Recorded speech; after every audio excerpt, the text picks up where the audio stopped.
All right, folks. You knew this was coming? As if surprising absolutely no one, much like the sun rising in the morning. We're going to talk about the advanced classes again, but this time we're going to talk about the new baby in the world, the Etoile class. Now, if you remember from our last video when we discussed the hero, which skill tree I'll show you right now on screen, of course it's not my actual skill tree. The hero class was the first of these advanced classes, and it did not allow for any subs to happen until the secondary one came along, or second one, sorry, which was the Phantom class, which could be used as a sub. And now we have the Etoile. Confirmed French word, by the way. Yes, it sounds like a toilet, but old jokes get old fast. All right, so that being said, just a brief summary. We came to the conclusion that hero class, for example, had an easier time gaining damage or building damage or causing what we like to call splash damage, which was a high volume of damage quickly. However, just for the sake of comparison in pros versus con, by a very, very, very slim margin, Phantom outranked it. Even though both these classes use a long range, a short range, and a magic, Phantom seemed the more well-rounded. Let's not forget that one of the first people we're going to be having speaking, who primarily hails from a magic, aka a techer background, is going to be, of course, you know him, you love him, he's all over server 2, the Britannian with no equal, A1 Phoenix 32. Okay, well, that being said, all right, let's just remind the good folks how we did the last breakdown. I'm gonna go and look at the pen real quick. So the way it works is a brief class explanation in history is our first segment. The second segment is the weapons and the pros and the cons. The third is the class itself's pros and cons. The fourth is the skill tree opinion, because, you know, everybody builds their stuff differently. That's kind of the spice of the game. We can have the same class, but have them spec'd out differently, even at the same level. The fifth is who should play this class. The sixth is your skill rating options. And the seventh being high synergy class mixes. Now back to my regularly scheduled list. So yeah, we'll also do classes that synergize well, but people will have to remember that the ET can't be a main with a sub. It can only be a subclass with a main class. All right, so part one. As far as the class explanation goes, I think the best way I can sum it up, and you know, you're allowed to say your own version of it if you want to. The best way I can sum this class up is, if there ever was a tank with a really, really good shield, it's Etoile. Now, Etoile doesn't have a previous existence like all of the advanced classes, for the most part, in this game with any other iteration of Phantasy Star, be it the online series or the actual legit offline RPGs. I honestly think that they designed this class to basically dodge or be extremely evasive and defensive, but it still comes out doing hard damage like a tank. We haven't really touched on it yet because we're not in that segment, but all the weapon actions for this class are basically designed to nullify damage, reduce damage, and remove knockback, as in nullification, or help you dodge a technique, and also usually feeds into your meter. And to this day, with the exception of the almighty invincibility frames that randomly show up based on what you're doing with classes like Phantom and Braver, who they kick in based on where you are in a photon art or something, this one seems to cater to those people, but the trade-off is that you're not truly invulnerable with most of your moves that can lower damage or remove damage. You have to time a button press. But at this point, everyone who's been a hunter should be used to that, because they have block and perfect block, which does damage reduction as well. However, it's not as cool as with Etoile. With that aside, we're just going to go straight into the weapons pros and cons. So tell you what, I'm going to go first with the pros, my pros and cons, in my personal opinion. And, you know, if you notice something different or if you got more to say on it, hey, go right into it. Just make sure you say what weapon it is beforehand, okay? We're going to start with Everything got dequipped it. Yeah, load up the wand. Okay, now do dual blades next. Dual blades. And then double saber. Yeah, there you go. Alright, so first up, here going to mission. I'm going to talk about the wand. Now the wand isn't, for lack of a better term, a traditional wand, or they want to think of it as other things, because technically, even though it's a wand, there are wands in game that are basically hammers and stuff of that nature, and it's weird. I don't know why they did that. Just make a new weapon class or weapon type. I've been wanting that since forever. But that aside, now the wand, at least in my opinion, as far as pros go, is its maneuverability, which rivals that of Kingdom Hearts, or at least they got the maneuverability idea from Kingdom Hearts. The normal attacks basically keep you in the air the whole time, and your character moves around with them in a very, very, for lack of a better term, hovering format, or air dimensional, fourth dimensional movement. Also, with very little effort put into your skill tree, you can actually designate this weapon to be able to move and attack at the same time. I'm gonna just turn my in-game, turn the in-game volume pretty much off real quick. Sound effects.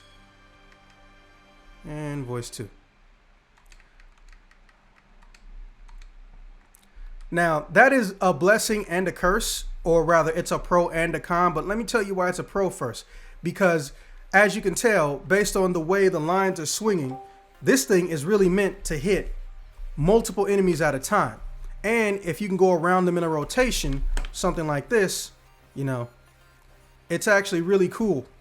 And also it reduces your odds of being hit by the slower or more normal enemies, or being able to dodge stationary big moves from the bosses. Also, on top of that, it's like legit the best damn movement option for the class. Like, I don't have a joke that goes there. Wand, aka hammer, one of the best movement options. Is somebody not on push to talk? Is one of the best movement options for this class, and it is a beautiful sight. I'm gonna just show it to you real quick. The name of this move is called, let's see, Prism Circular.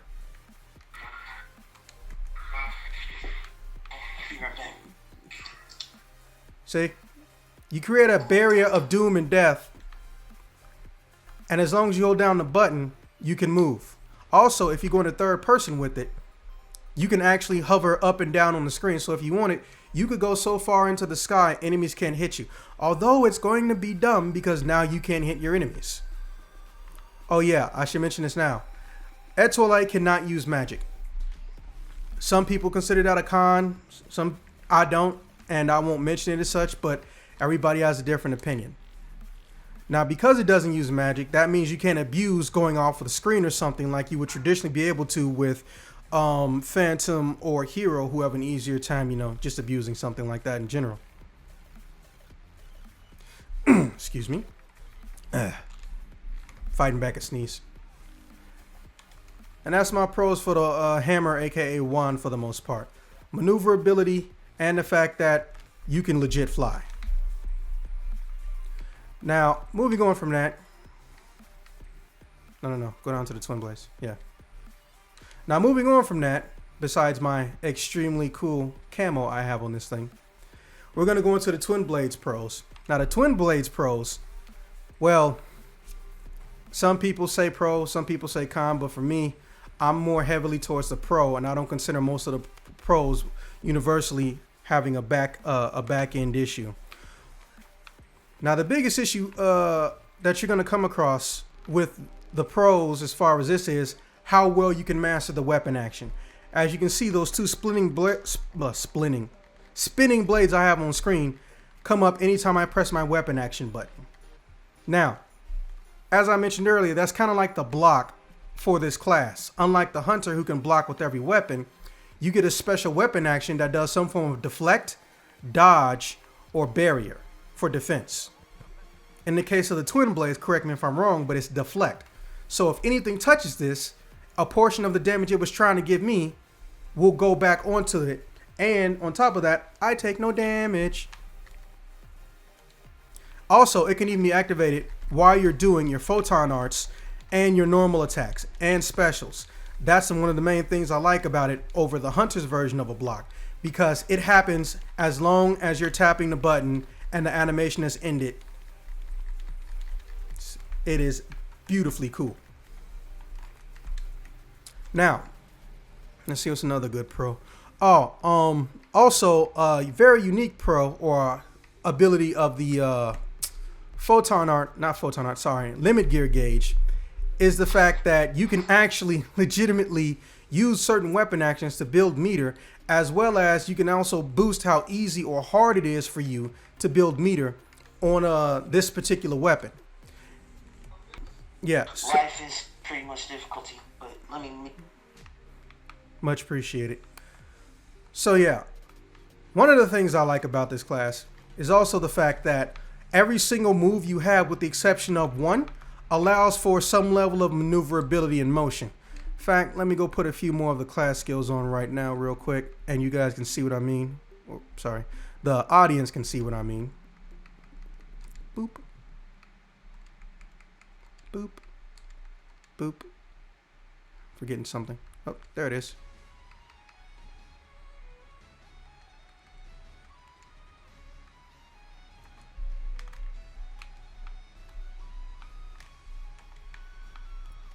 Now, as you can see on screen, I have almost complete control of the motions that I'm doing. Actually, you know what? Let me give myself some extra photon points now that I'm here too, so I can show things a lot better. There'll also be other What's up? Have you got the units yet? No, but since I'm not fighting anything and this is a level 50 area and I'm game's cap level, it's not going to be that big of a difference. But we can cover units later if you want to. Now, this is the only one where you have limited motion, but as you can see, and it only lasts for however long that they decided it lasts, whenever you do a photon art with this weapon, it gives you 2 extra blades that have increased range over your normal. And also, they could even shoot themselves off from time to time. In fact, it'll be a little easier to show off that one move inside of a mission. Now, these extra blades don't do extra damage, even though you would think they would. They just increase your natural range for your techniques. See? While I do this move, at the end of it, it launches 2 extras. They don't cost anything. They're natural to go with it. But if you see me do a normal move, which I can't actually move around like I could with one, but I can rotate the controller, they don't appear. They only happen when you do special attacks, aka photon arts. They can launch off like that. They can hook up to your sword.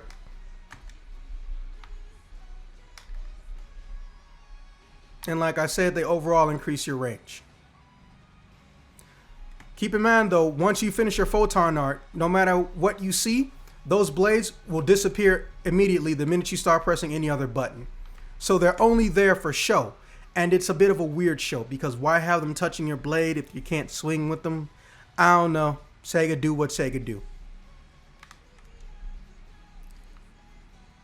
Let's see, is there anything else that I consider? Oh yeah, also you can air stall with these dual blades, so as long as you're attacking in normal, and every single attack you have in the air, with the exception of one, you'll be able to stay in air. Also, special note and a very unique function. This move in particular right here, which I'm gonna look up the name for this one.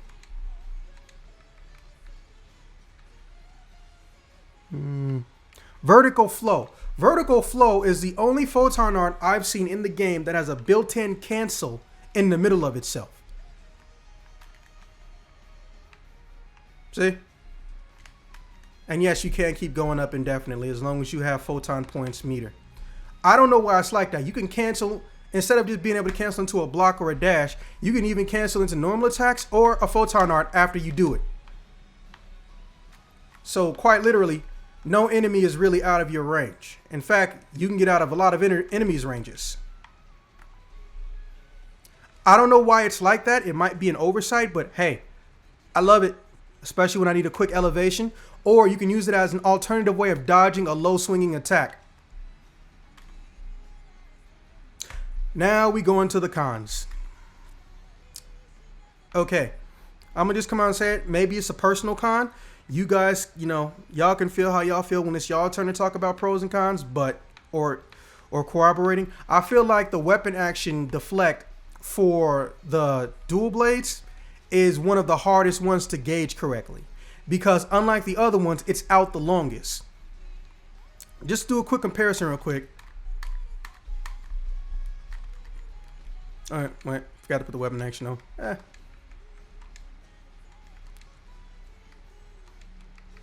One weapon action. See that? I may be in a fighting stance, but that barrier goes out really quickly. And if I hold it, only thing it does is allow me to do my charge shot or my long range attack. But you can see it could end pretty quickly. But when you go to and let's look at the double saber, which I don't know why they named it that way. You can tell when it's over because it'll actually cancel out of itself, or you can just go into a dodge. But if you do a dodge, it'll make you finish the whole animation, whereas doing an attack, it'll cut it.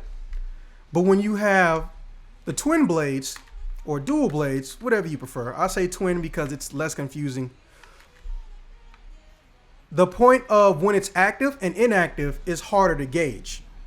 Now I see the giant cross that comes up in my character's hair, or rather to the, let me see, left-hand side of my character, depending on where the camera angle is at. But here's the thing, those spinning blades right there throw me off, because I start to think when I was first practicing this that it wasn't actually active until the blade started spinning. Also, it has the longest recovery time from when you can turn it back on, or at least it looks that way on screen. I don't know.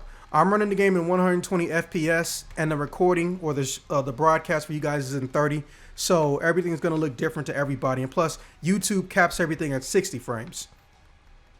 So there's that. And that's one of the things that annoys me the most, because there are things I know I could normally catch with other weapons that I will go out of my way to avoid trying to even fathom catching when I have these blades on. That's why when I fight a boss, depending on what type of boss, I may not even use these things, you know? Now, as far as other cons, debatable con, but again, this may fall under personal con, which ain't a bad thing. I don't like that I have less freedom of movement with my normal attacks in air and on the ground as I do with the wand. And I know what you're thinking. Well, that's how they designed them. But see, here's the thing. Every time you fight with this class, it glides or hovers in place, which implies you can move. And then when you do photon arts, your character moves and will still stay in the air or continue to be in the air. So if I got that level of range and maneuverability, why does it only apply to the fucking hammer wand? You know? But again, anyone could easily consider that a personal con. All right, moving on. Yeah, go down to the purple one. There you go. Now we have the double saber, or the Darth Mauls, as some people like to say. Not really. I just like doing that. It's a Star Wars year. I can say that. People know what I mean. Now, the pros of this weapon are, it's so easy to build meter. Oh my God. You don't really have to try. First and foremost, even though all of your techniques look like they do one attack, with the exception of your final and your normal combo, almost all of them hit double or triple. Let me go terrorize. I mean, find some enemies to hit really quick, just to guarantee. Oh, missed. One. Yeah, it does too, but they die in one hit. And then the final one, the little kick flip thing, or spin around. Yeah, there it is. That one does 2 or 3 shots. Now, one of the main things that I love about this weapon is what's called cancel animations. You normally see them in a fighting game under certain circumstances, but what happens is how much damage I do and how much of my special attack I do changes based on if I'm not pressing a button. For example, look at this kick. Boom! Launch off a giant sword. Boom! That's with me not pressing any form of motion while I'm doing it. Now, if I press it while I'm moving in any direction, kick, kick, kick, kick. It's on your skill tree, by the way. I don't know the exact name for it, but I just call it cancel animation. It might be called quick cut or something like that. It's the only weapon in this class, and also in the entire game, that allows for this. It's almost like a variation of the Braver's ability to utilize a red ring to increase damage or how long a photon arc goes for, but this one goes backwards. It reduces how much of it happens, and it applies to every single technique in the game.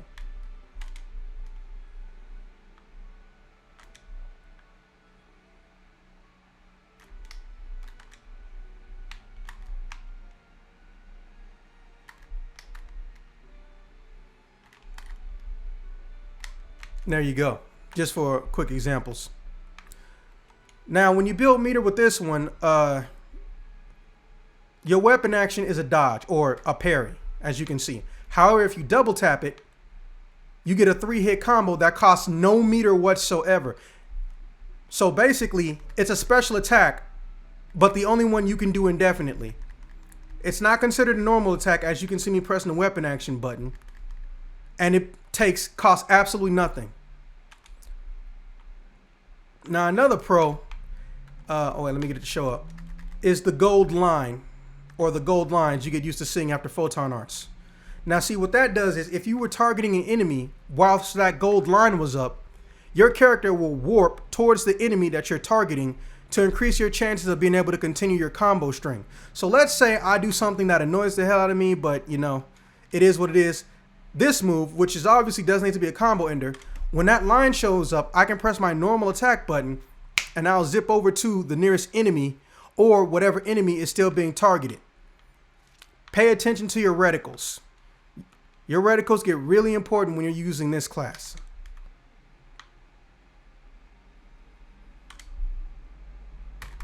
And our reticle even appears after your weapon action.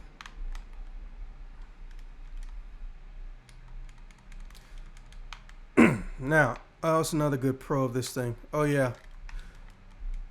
The gear gauge, or limit break gauge as I prefer to call it. But the gear gauge for this weapon, besides being easy to build, the damage output is easily recognizable. However, implementing it is kind of annoying. You can whiff it, and it sucks when you whiff it. What happens is your character will teleport backwards after creating a bomb that blows up directly in front of you. So your goal is to do your normal attack inside of an enemy or at a designated enemy weak spot, and you can do it up to 3 times in a row once the meter is full for maximum damage. However, even with no meter or partial meter, you can still get the move to come out. Just remember that you should treat it more like a dodge at that point, as it's not really going to be doing a lot of killing power. So if I did 3 attacks and I notice an enemy does a big swipe at me, I can throw that in at the last minute. Or if I know the enemy caught up to me after doing a photon arc with a lot of lag like that one, I can immediately hold the button down for a normal attack and boom, get a little bit of space, and it can immediately be used into your parry mechanic too.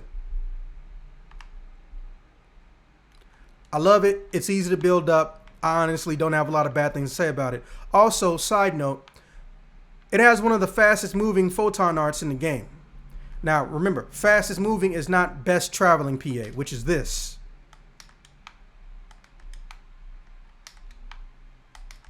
You will lose ground over time if you're in the air, but to be fair, I don't think you care if it gets you where you're trying to go as fast as possible. But like I said, still not accounting to the almighty wand because it doesn't use nearly as much photon points, but it is a little bit slower. Not by much though. It's up to you which method you prefer. And now we get into the cons of this weapon. Again, personal con. I don't like that my aerial movement is stationary when every time I swing the weapon or sneeze and blink, I'm automatically hovering in the air. In fact, there's not really a walking animation for this class, as you can see. All I do is straight hover. And the only way to get my running animation is if I just stop and I put away my weapon, or sheath my weapon as the game likes to call it. But somehow I do normal attacks in the air and I can't move around like the wand. Is there an air pressure system I'm not aware of? But like I said, you can call that a personal con if you want to. Another one I have an issue with is, well, its biggest move, which is the sword kick. And I'm going to pull up the name of that move just real quick. Celestial Collide.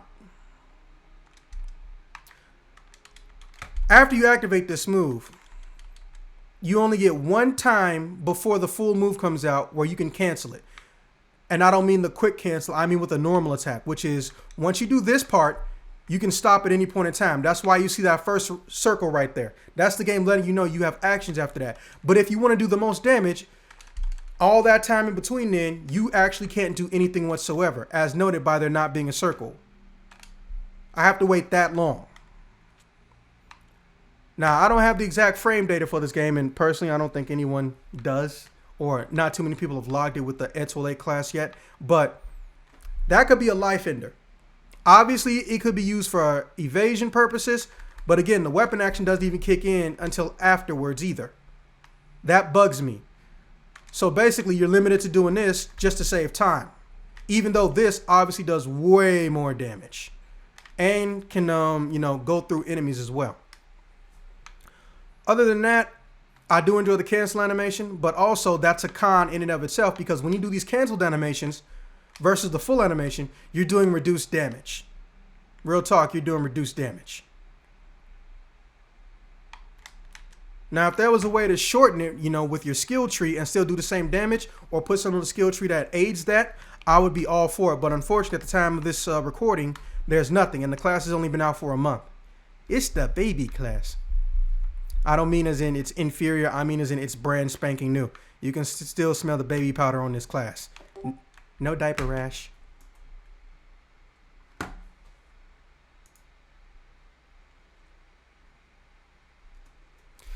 Okay, Gabby, welcome back to you.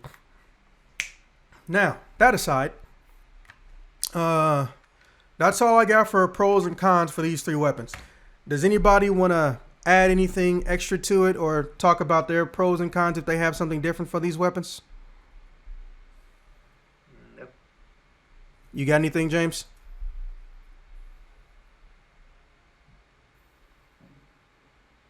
Well, I have plenty. Okay, well, go ahead. It's not a dictatorship. It's a democracy. Just let me know what weapon you're going to talk about, and I'll try to demonstrate it on screen.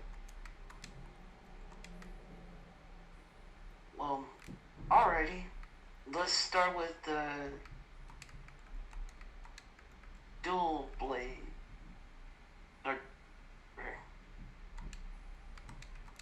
Okay. I get those things confused. Yeah, that's why I say Darth Mauls are twin swords, because it's annoying how they're named.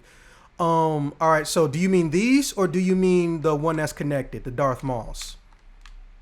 No, it's the previous. Okay, so what are your cons or pros for this? Well, personally, the con within itself, you're just stationary. But the skill, however, the only way to get near or close to your enemy, you have to lock on to them. So true. So with the other thing was your block, because it has a small little window of activation. So hard to read. So basically, the only way to utilize it is while you do your photon art, and when you see your enemy try to close in or do a knockback on you, you then use that weapon action while you do your photon art. Comes in handy on bosses, though. Not gonna lie. Mm-hmm. So the other pro tip about this, remember that one photon art you just used not too long ago when you ascend? That one? Yeah. What about it? What was that other one? It's when you impale your enemy. Oh, the Thrustmaster. That's what I call it, the Thrustmaster. That one? Yeah, once you do that first and then impale, you do the step and then weapon action. Now, is that a pro or a con for you? Well, that's a pro. Yeah, see, I thought about that movement option, that and that, but for me, I ended up using the lunging slash because I can do a dash right when it pops up off the air, and I get further. Because see, the other one is fine, the Ascension, but the thing is that with Ascension, it burns up way more meter.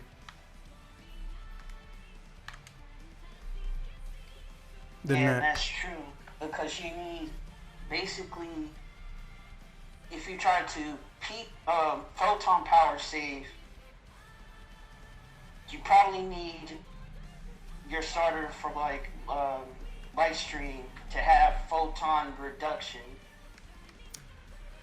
Yeah, I do have light streams. Photon reduction is a must for this class, or rather, photon consumption is a must. If you can get that down in any way, shape, or form on this class, you can give yourself more photon points. Your damage is going to go up significantly, and not just because, oh, you can hit harder and longer. It's because the game actually rewards, or rather the skill tree, which we'll talk about later, rewards you for either A, using the same photon art over and over again, or changing what photon arts you use. Because I don't know the exact name of it, but we'll pull it up later. In both sections in the skill tree, there's a universal item that gives you a damage increase if you do different moves, and a damage increase if you do the same moves repeatedly on this class. So it's a win-win as long as you got high PP.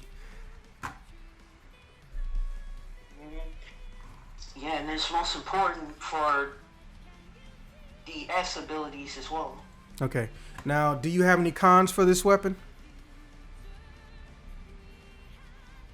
The only con would be it's stationary. Don't I know it? And also, really, if I could put in so bad of a detail about this,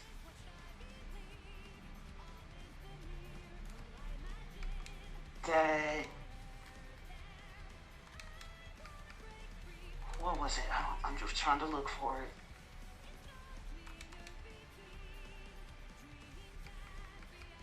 You could only be, well, no. But that's the only con I know. Okay, fair enough. All right, what's the next weapon you want to talk about? Let's talk about the one. Hammer time. All right, so what are your pros besides puns? Well, it has so many pros to this. One is the weapon action we can start off with.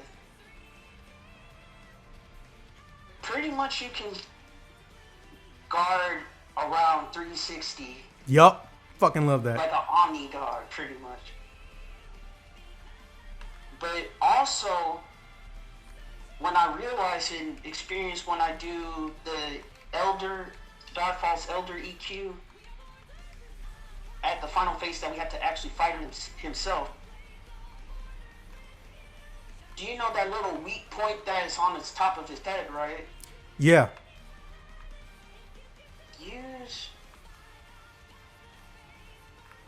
Use the first photon art you just used. The one you travel. All you gotta do is just lock onto his face and just do that. Yup. And then from that point, chaos ensues. Mm-hmm. And all you gotta do is just hold your weapon action and then release. And then once your photon power is full, you do your beam. And that beam can pretty much reach far away. Yeah.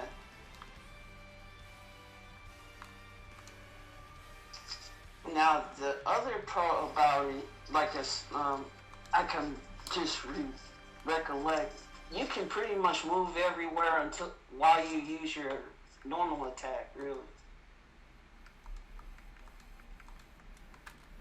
And yeah. Also, there's another good thing. There's one weapon called Cheval.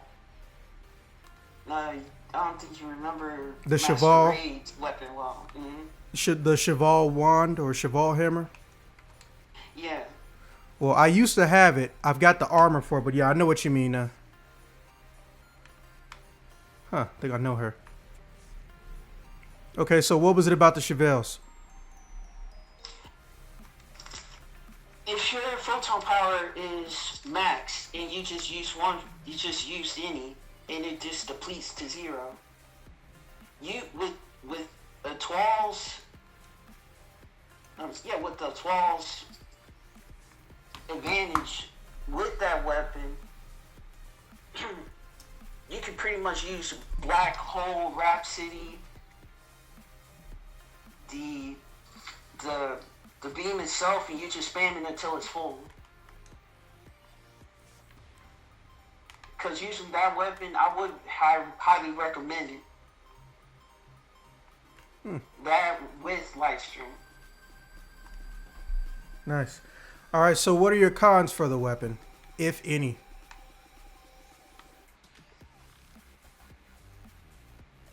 My personal con. If any.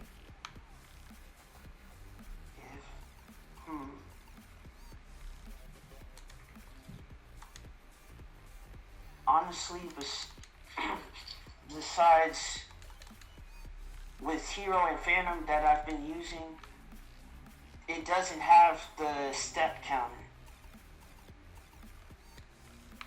Okay. Fair enough. With dual saber, there is a step counter. However, you have to step towards the enemy, not like side to side or step back. Okay. All right, so and that's where I'm going to lead with the last weapon. The Darth Mauls. Okay, what are your pros for the Darth Mauls? I will just tell you this, because pretty much this weapon is a combo-heavy weapon, really. Oh, fuck yes. Boom, boom, boom, boom, boom, boom, boom, boom. I counted that in training mode once. I think just that normal 1 PA is like 9 hits, meaning it's the photon art that does the most natural damage without holding down the button. Because like everybody can claim the Quincy bow and arrow attack does the most counts, but that's based on your photon points. But for one button press, I think this one has the most hits. It's either 9 or a flat 10. Because usually with the weapon action, if you time the block just right, you can do it twice. Yup. Well, if you do it once and then the enemy attacks you while you do it, you do hear another sound and you can do it again. Mm-hmm. And that's just all about the window of timing with that weapon action. But however, that weapon action does stun enemies. Yeah. Because if you use that on infiltration on ultra hard, well, which it is ultra hard. Yeah, it only comes in that. Ultimate Quest. Because majority of Luminmex, if you use that weapon action, they get stunned. So it's a stun probability attack too. Nice. All right, well then, if it's an all-around good guy, okay, well, what are your cons for the weapon, if any? Yeah, pretty much it's just you're limited. Your step is limited. Like the only problem is, like I said before, a step counter, you have to step towards your enemy. And also, it's not like the one. It's stationary. Well, I'm glad I'm not the only person that hates that shit. Like, even when you jump, I just noticed that, even when you jump and you land, you don't actually touch the fucking ground. No, you don't, really. But for some reason, you swing the shit, oh, you're in place, unless you do the special weapon action. Now with that special weapon action, really, how I put this, it's basically your additional attack. That's what the gauge is for. But also, if you have that gauge full and you get hit, you don't get hit as hard as you get damage knockback, reduction or nullification, and also you the amount of damage you take is reduced by I think 1/4 or 25%, something like that. I don't have it directly in front of me, but I mean I love it. But that's the give and the take. That's one of the reasons the gauge is so easy to build, because you can also lose it so quickly. But I was gonna stick that in the class pros and cons. But to be fair, technically it's a weapon pro con. So yeah, you ain't wrong. You ain't wrong. That is one of the more annoying things about this weapon. As soon as you build meter, somebody can take it away from you. The Sega giveth and the Sega taketh away. Yeah. Like mostly half or just basically full of it. Yeah. Like it builds fast, really. Just by doing that photon art, and then the skip one, the Blade of Destruction. But not the full version of it, but just the skip. That can build up the meter real quick. And now the other con about the thing is, it's one skill that you have to stand still, but it's like a massive hunter skill. However, you have to stand still for 1 second not to get blown back. I think is that a skill tree thing or is that a weapon thing? Well, it's a skill tree thing, but I will get to that. Yeah, we're not there yet. The order we talking about stuff is in the chat, so just scroll up and it should be there. It's pinned too. All right, well, okay, Phoenix, do you have anything to add as far as pros or cons, or did we cover everything? I can't really get much input on it. Okay, that pretty much means we got everything. All right, moving on to what is the next subject? All right, class pros and cons. Well, I went first last time, and since you're the person that has the most, I guess, technical issues with it, why don't you tell us what you like and dislike about Etoile first, Phoenix? Oh, what was the question again? We're in section 3, bro. Class pros and cons. What do you like and dislike about it? Start with what you like first.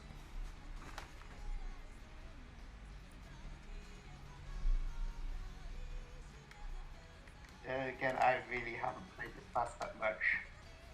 Okay, well, tell me what you don't like about the class.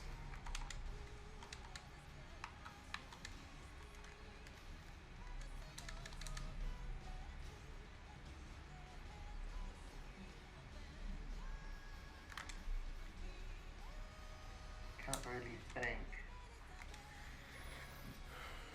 Okay, moving on then. James, why don't you tell me what you do and don't like about the class?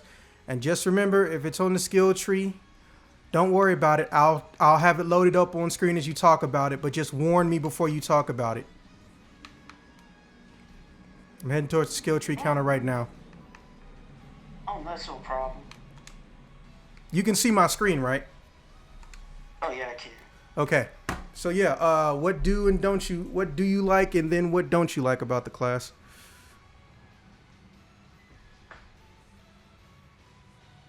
Well, here's the thing about how I like about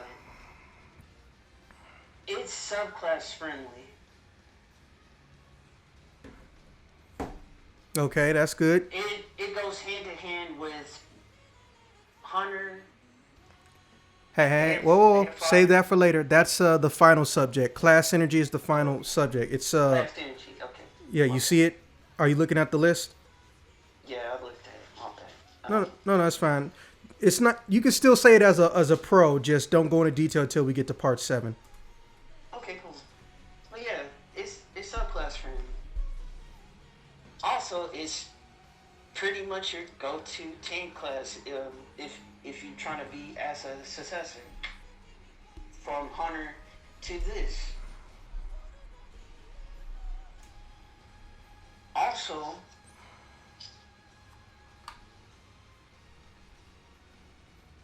the little bad point about this class what I will just say as much. If you're that kind of person who would really wanna not, I mean, well, not use tech really much,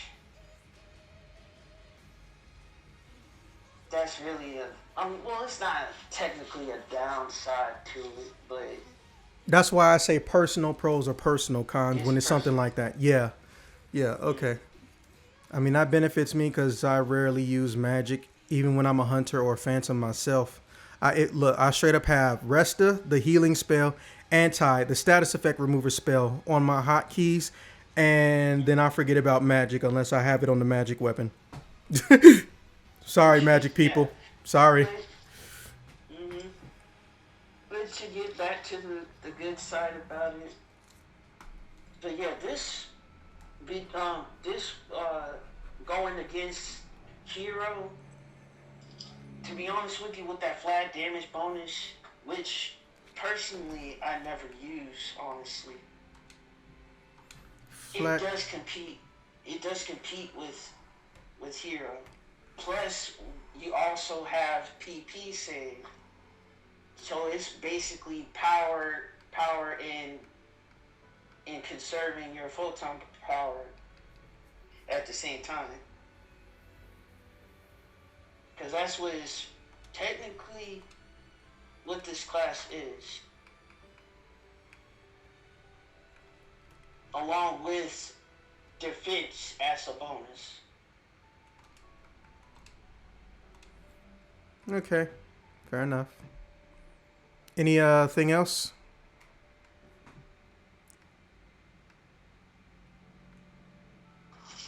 Anything else about this class? Pro or con doesn't matter.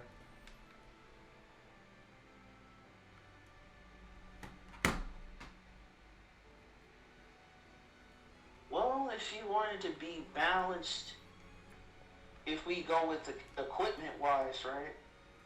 It could be anything as long as it's based on the class being good or bad. You can talk about it. Oh well, it's good, really. I would really recommend using Novell with this class too. The Novell units, in case anyone has the arm and leg, but not the rear yet. I think that's Only like way to get the everybody. rear. Yeah, the only way to get the rear would be the infiltration, Ultra Quest. But if you do have those two, I would highly recommend to have Stamina, or Grand if anyone got lucky to have it. Here's something I could never figure out. Why is it that the Novell armor series loses defense points when you upgrade it? I still don't get that. I keep thinking Usually the there has to be a special ability or something that comes with it, but no. It's weird. usually it's the novelle. If you have to look at it, actually, it's novelle version of the unit itself is sealed. But once it's yeah, the liberate side is just unleash its true potential, except with the cost of defense. So what is it boosting? All S attack, tech, and range at 75. You lose that good 180 HP, but you can replace it with Great Stamina or Grand. See,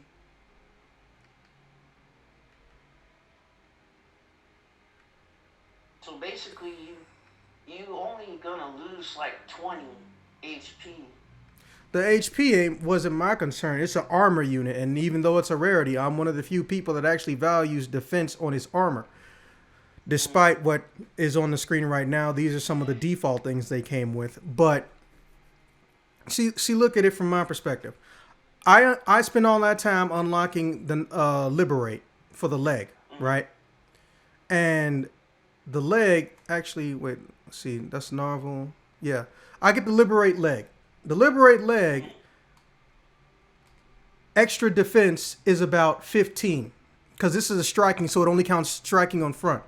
So before I mess with it, the defense on this thing was about 438, 437, and it's for the whole novel series. But when I liberated it, as no pun intended, shit went down to 400. So my first thought was, what the hell was the point? Because the 100 HP is fine. Obviously, the secondary defense automatically is your own HP. But it felt like a giant waste of time for me, especially when I was in the position where I already had a full slew of chevelles. Like, it'd be one thing if Liberate Armors had a set effect, but it didn't. So since it didn't, I was just like, you know what? I'm mad I wasted my time. I'm going back to Chevelle.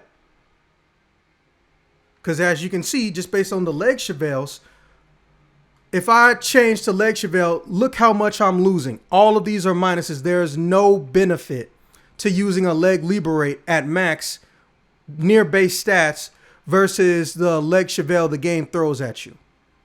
Or the Cleasis that you can upgrade into a Chevelle the game throws at you. Now, if I see that, my first thought is, why do I even have this anymore? Can I downgrade it back? Now, don't get me wrong. The bonuses y'all mentioned are good, but the thing is, the game doesn't actually say that to you. Like a great many other things the game doesn't say to you at random. I sure hope they redesign the tutorial system, like, again, for the North American version. Or at least just have it, you know, more easily be able to be understood without having to fish around for information. So, yeah, that's where I'm at. And that's why you pretty much never see me using my Liberate novels. Because the default mixed with my Chevelle just did a better job. As far as what I needed, which was, my whole point of it was defense. Yes, I get that everyone else builds their stuff to be a glass cannon and they want as much attack power in whatever category they choose on their armor, but I want defense on my armor. So once I get a unit that's, you know, high tier or god tier level defense, then I start adding attack stuff to it. Give me the defense first. But of course, again, that's just my playstyle. I like my armor to protect me. But to each his own.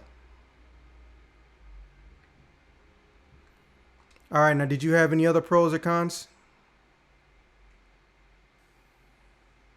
But yeah, but usually it'd be depending on the abilities themselves. But I mean, you can talk about armor if you want to. Like I said, we don't even have a designated armor section. But to be fair, armor is not really a class-specific thing. Everyone's armor is universal for the most part.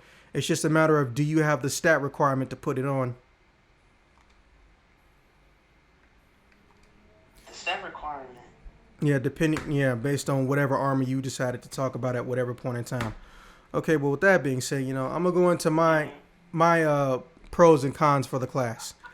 To be fair, I think almost everything about this class is a pro. The way it handles maneuverability, even though it's primarily leaning towards the hammer, aka the wand, and also the way you build meter and the fact that your weapon actions complement your ability to hurt things by stopping them from hurting you or reducing their damage, because defense is important, despite what many people like to think. That's not my opinion at that point. Defense actually is important in any video game. What the fuck is this dude doing? I don't care who you are, but if you... Oh, you're just chilling on the ground. If you're playing a game, especially an RPG, you could have all the attack in the world, but if you have one defense point, how far are you really going to get? Not that I have anything against the glass cannon characters. That's 90% of the meta anyway, is the how much attack power can I put on it types. You go and solo everything you can. And I enjoy watching that stuff. I'm not even going to lie. But I want my defense primarily to focus on actually providing me with defense first. But to see a class value dodging, ducking, deflecting, and reducing damage is a godsend for someone like me. I've been playing these games since they were in 2D. So I love it when I can get me some magic and some physical defense. And the fact that we got a class that's basically the armor of a tank built in default, it's nothing but fun for me.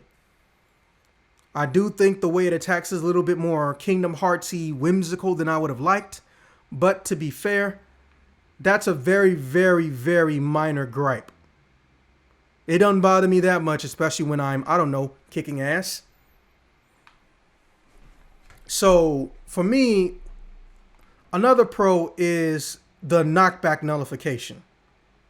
Although I do have to be stationary or I have to perfectly time a weapon action or 3, I'm fine with that. Another one is, just the wand by itself, the wand's maneuverability. The ability to hit everything or a group of people with normal attacks alone and build stupid high meter, and all I'm doing is moving around, let alone hitting the normal attack button. And the fact that you're so mobile, even when you do your photon arts, that's fucking cool. Not many games of this type will even allow you to do something like that. Or they'll have one move where you can do it, not a whole class. Or rather, a whole class's special attack tree.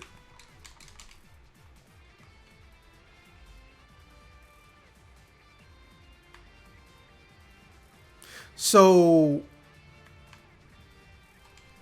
let me see if I can pull up that other pro that I liked. Another one is the class only abilities. They're stupid good. Obviously, that skill tree stuff, we'll get into them later. But the primary thing I'm going to focus about is something you can put on your hotkey called Overdrive. Overdrive allows you to temporarily boost up the damage output, and it heals you and gives you an extra, I believe, 30 or 40 more photon points. Let me go and pull it up real quick. Character information.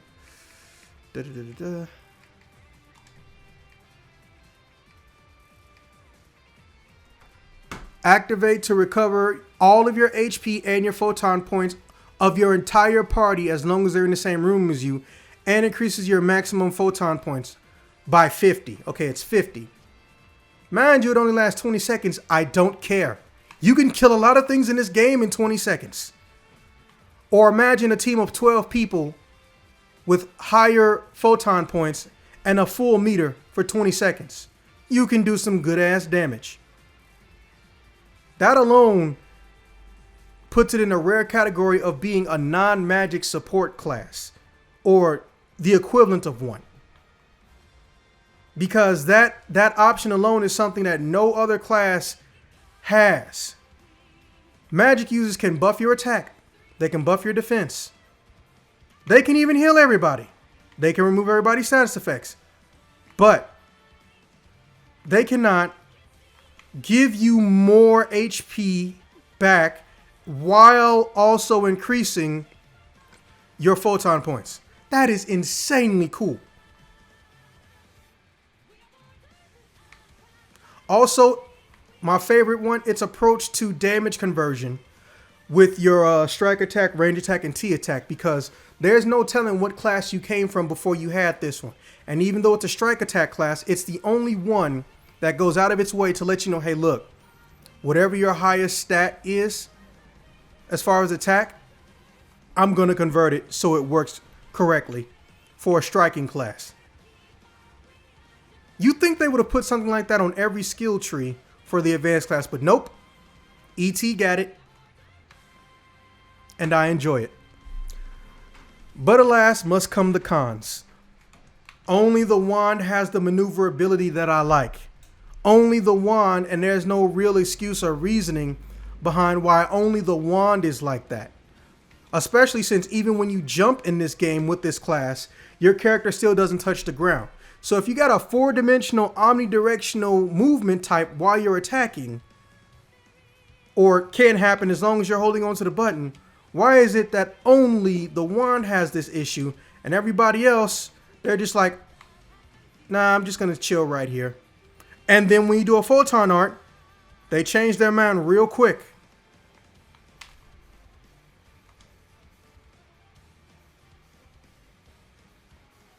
I feel like it was a purpose design decision, but the problem is we don't have a reasoning. Or at least Sega hasn't provided us with one. Now, another con I hate, well, it's the fact that some abilities could easily go to the whole class, but they're weapon exclusive. Like the speeding up or reduce damage at the sake of speeding up your photon art attack. Why is this class the only one like that? I mean, why is this weapon, the Darth Mauls, aka the double sabers, the only ones like that? I would love to be able to speed up this. The blade slash, wave slashes, they come out slow. They really do. Maybe just have it to where I only do the really big one, where the other two blades come out on the side and follow along. There, again, no exact reasoning or logic given to why you can't do that.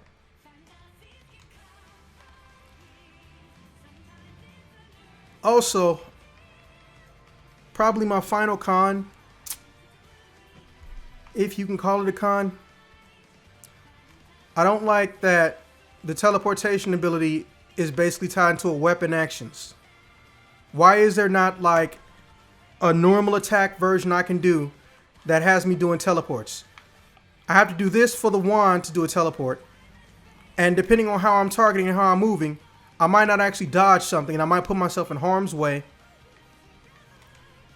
Double Saber has no form of teleport. I mean, not Double Saber. Twin Blades have no real form of teleport. What they do is they dash towards an enemy when you're locked on if you're doing normal attacks. That's cool. Don't get me wrong. But it's not the same as an instant transmission style teleport. This one teleports all the time. But it's very selective about how it does it. Basically, it's tied into coming at the end of an attack. Which means that doing that teleport, trying to do that, risk you being hit by a secondary enemy or just losing your place on screen and having the issue of screen cluster. Remember, the enemies in this game, they don't get lower opacity when they're all up in your screen. They either get moved out the way or you get moved out the way because of collision, or they're just all up in your screen and you can't see what the hell you're doing. The reduced lighting is fine when you're in a group of 12 people. Less brightness, less seizure type shit going on screen is always a bonus.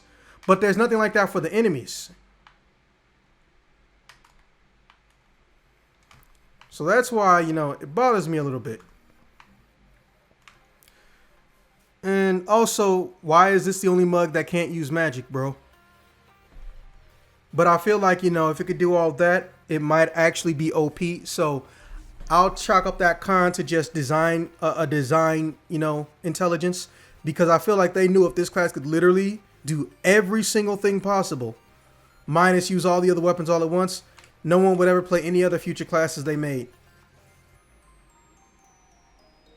So I'm not too mad about that one.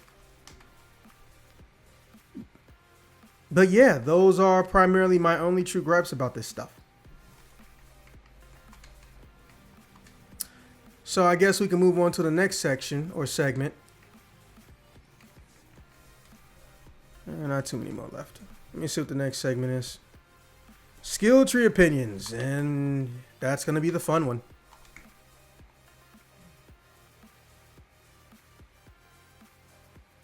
All right, so James, what you're going to do first is just tell me how you built out your skill tree and tell me some of your reasoning behind why you chose some of the things you chose.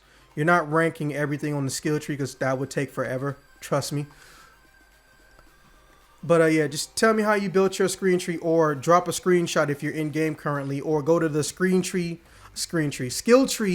website and explain to me how you built yours up, and I'll just show it on my screen in the meantime. So how did you build out your Etoile?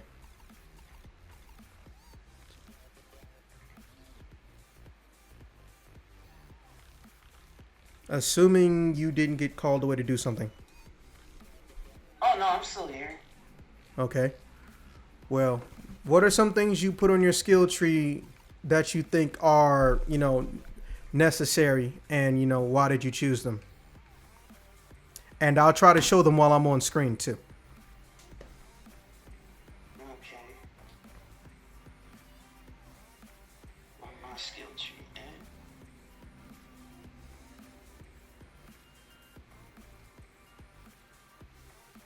Yeah, orange just look.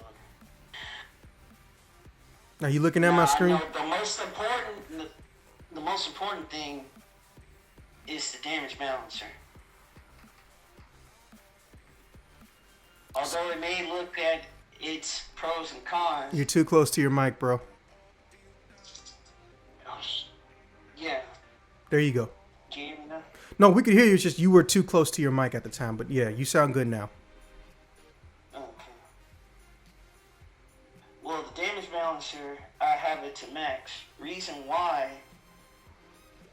is where the highlight of this class works.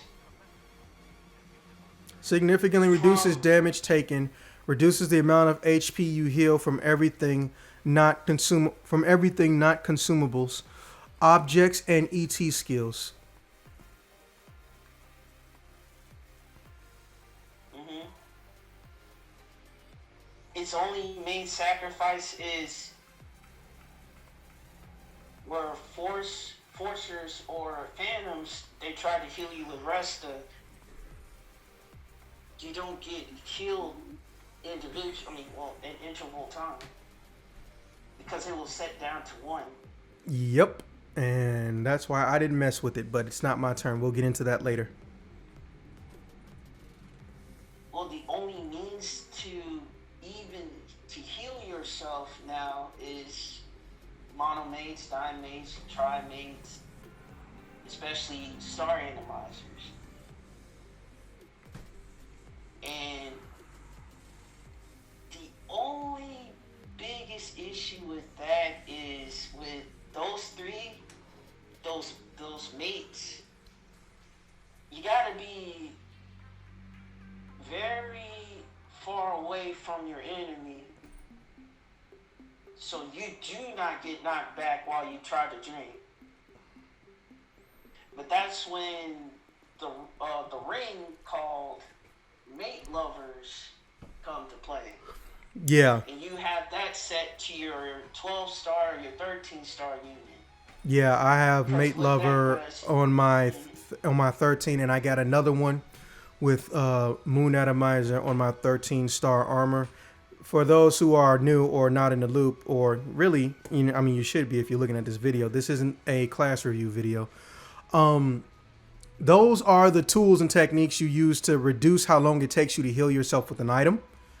And if you max them out, I believe that you get double the speed up of how long it normally takes you to eat or drink something. And I believe it can also stack with if you're wearing the quick mate ring, but we'll talk about rings later. Fucking love quick mate. That thing saved my ass. It does, especially the atomizer level. Yeah. If you try to use a star atomizer, you do have an invisibility frame when you activate it. Now, the other max thing I use is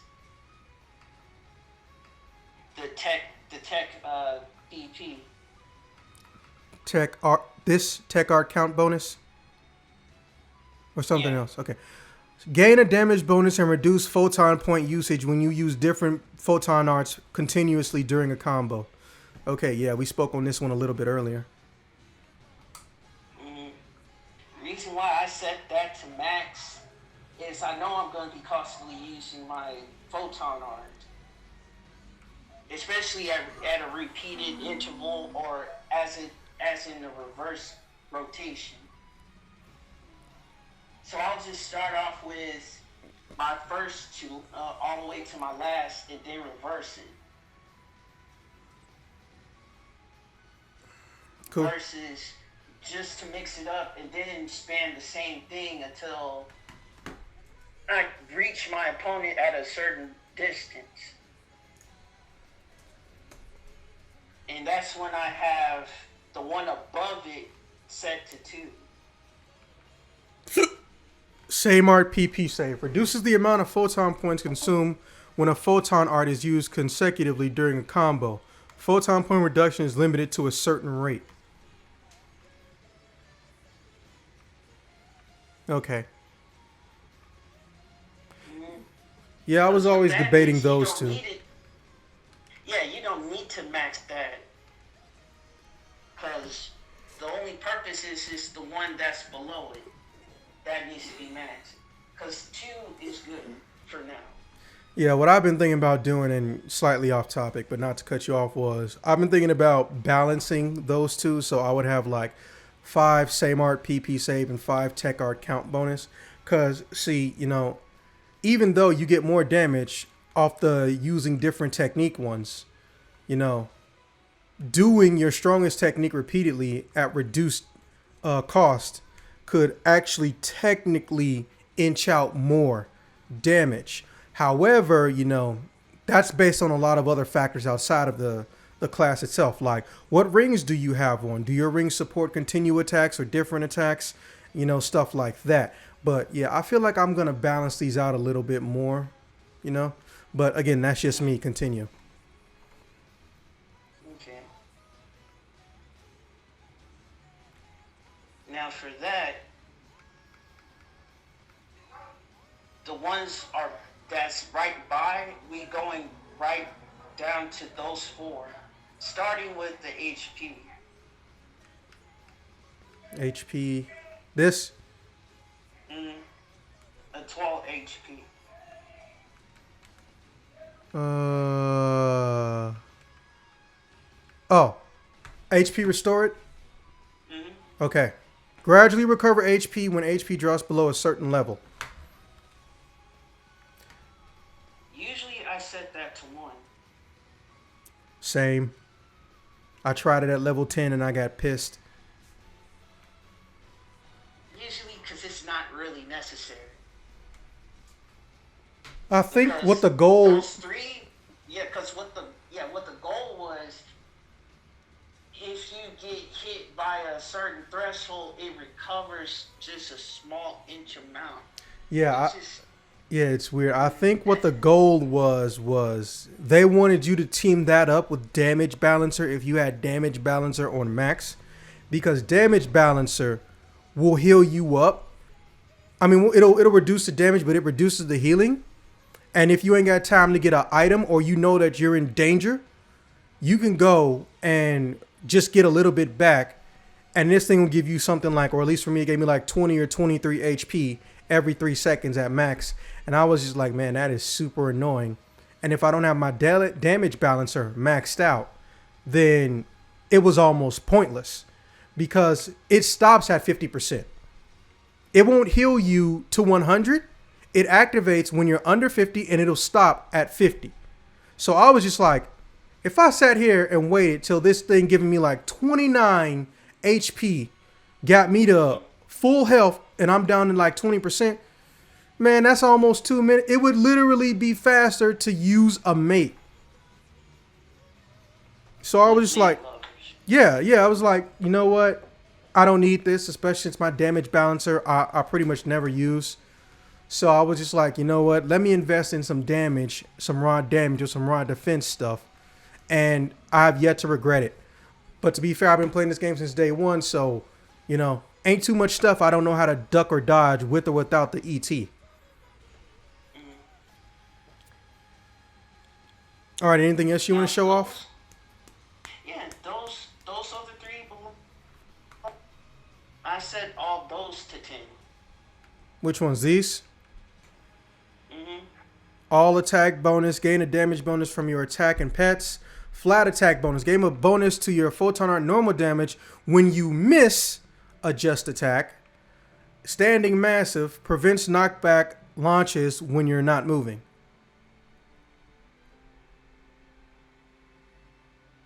Okay. Yeah, those are set to 10. With standing max is at 1, which... Yeah, it maxes out at 1. So, yeah. Okay. So now those 3 below a 12 HP restored, the just attack and the other just attack below it, that's at 10. Gain a critical bonus when you perform a just attack. Grants a damage bonus to just attack. Maximum 115%. Now, I got that to 9, but the reasoning was because I knew I would be able to get this to 10 if I just left out 1 point. So I didn't even regret it. That being said, It may only be a 2% boost. I am a little curious. I may redo this tree one day, or we may hit level 100 being the cap this year. So I'm leaving it alone for the time being unless I get really, really annoyed by it. I just really, really, really don't like damage balancer. It was getting on my nerves, even though I wasn't getting hit a lot. So I was like, eh. But those who just started, or to begin with a Etoile, I would recommend it. I know you do, and there's nothing wrong with that. We all play differently. Like I said earlier, we could have the same class with the same stats and the same armor and the same items, but our skill trees could be as different as day and night, which, from what it sounds like, ours are. Now, for me personally, well, obviously, I already mentioned Overdrive, but there's also Recast Save, which reduces the cooldown of active skills from non-Etoile party members. Love that. Or rather, my friends love that. Because even though it's only like, I think a 10% or a 90% reduction, hey, that means they can pull off their cool stuff that much faster. We already talked about Overdrive. This is a must. And plus, it only costs you 1 point. However, this is a late game ability. You need to be, I think this is one of the ones you can't get to your level 85. What are the ones you can't get to? Oh, no, these two. Yeah, Etoile will and high level bonus. High level bonus is on everybody's skill tree. It's up to you how much you value it. But personally, I always make sure to get it to at least 3 to 5. Now, Etoile will, I like that. But also, it's only a get out of jail free card once. Once the whole quest. So. Yeah, however, there's another thing that I've noticed with Hero when I was experienced with Hero. And what was that? You know those athletes EX weapons, right? Yeah. Basically, you'll have 2 safety minutes. Oh, that's right. Pretty cool. And that's the same thing for a Etoile. Okay. Now, I know they're more of the support, or rather the class gives support, but I think in-house support is also important too. So I can't recommend the mag conversion enough. I don't care if you have a mag for every single stat at 100%. You're one of those premium I have money, fuck you peasants people. This one is actually pretty important, and it only costs 1, so you don't lose anything. All it does is convert the attack damage, and it helps you out tremendously. Tremendously. Because that way also, you don't got to redo your mag like you would have to if you had something like a Phantom or Hero and you have a magic background. Or if you have Strike at 200, but that's the only mag you have. Exactly. And they just now reduced the price of leveling down your mags, and resetting your mag is still only a premium only purchasable item.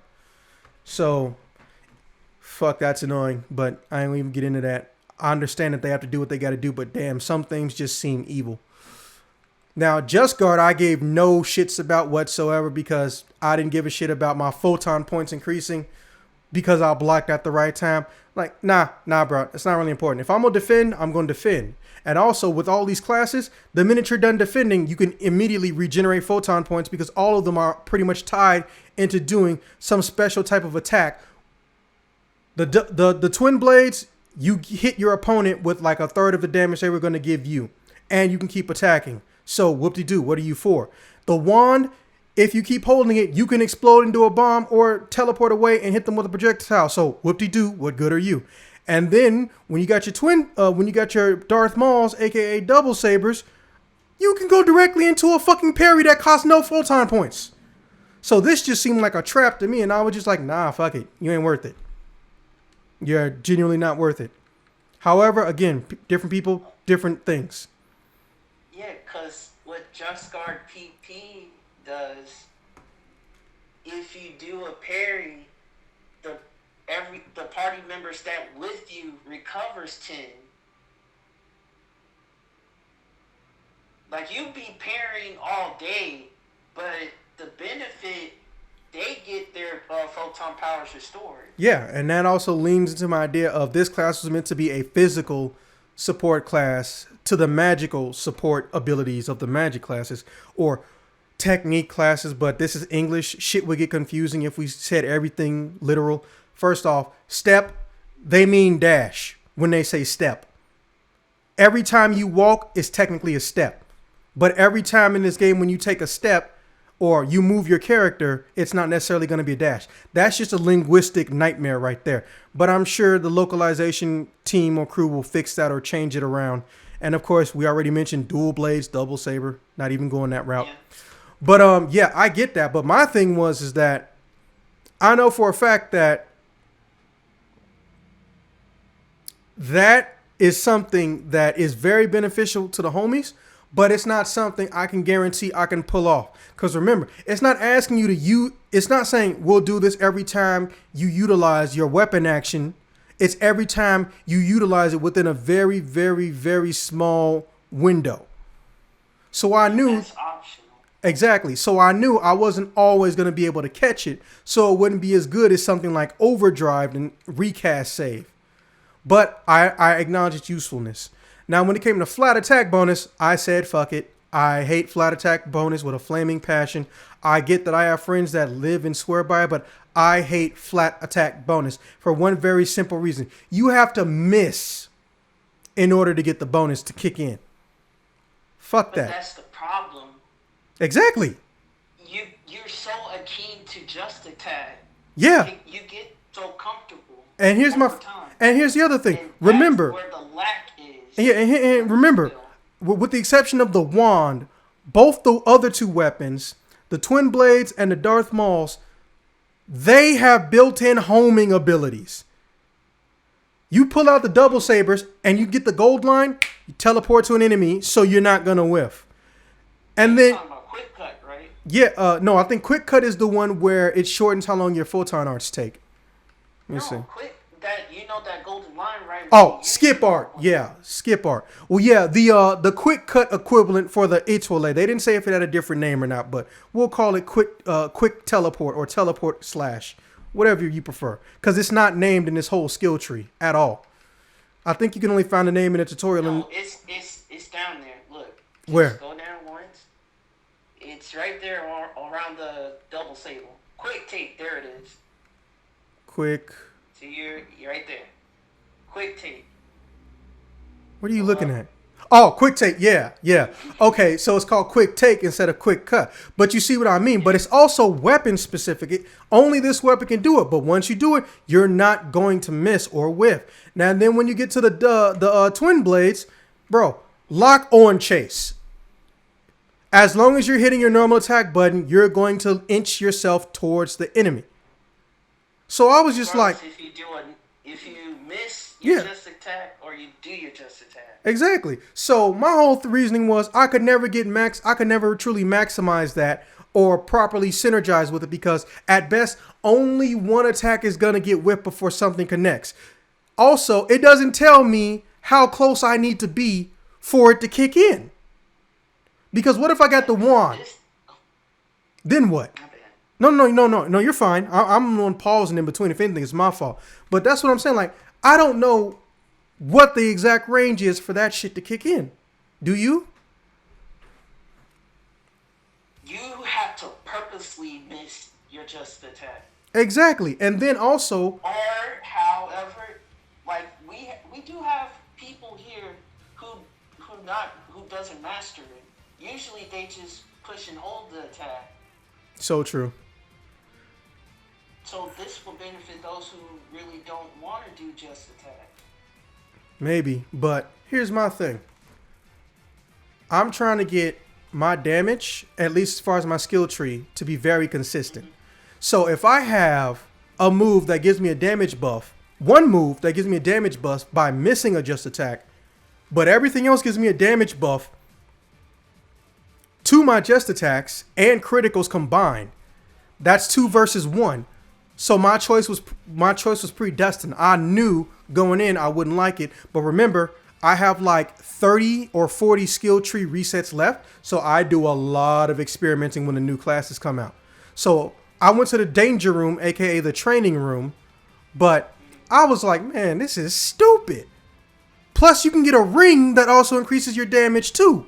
But it's not based on if you do a normal versus a just attack. So I'm just like, there's too many attack buffs that tie into getting a successful just attack to warrant having a value in this. So I left it alone. Oh yeah, and I'm not even... Majority of people might not use it. Yeah.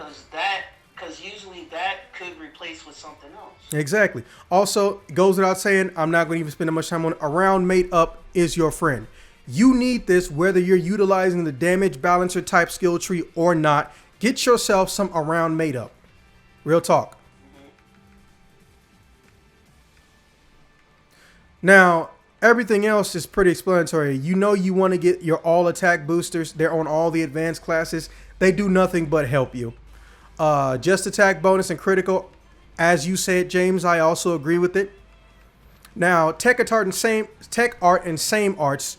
Like I said earlier, I'm legitimately considering having it be more balanced because I do continuous attacks, but I also do differentiation just because it allows me to get more range and maneuverability, or I don't like how far away I am from my enemy, or because they can move around, or they're a boss that can move whenever. So I change to that and I can go and hit something closer or do whatever. So I might redo my skill tree just enough to get this one to 10 and have this one at 3, but everything else will pretty much be the same.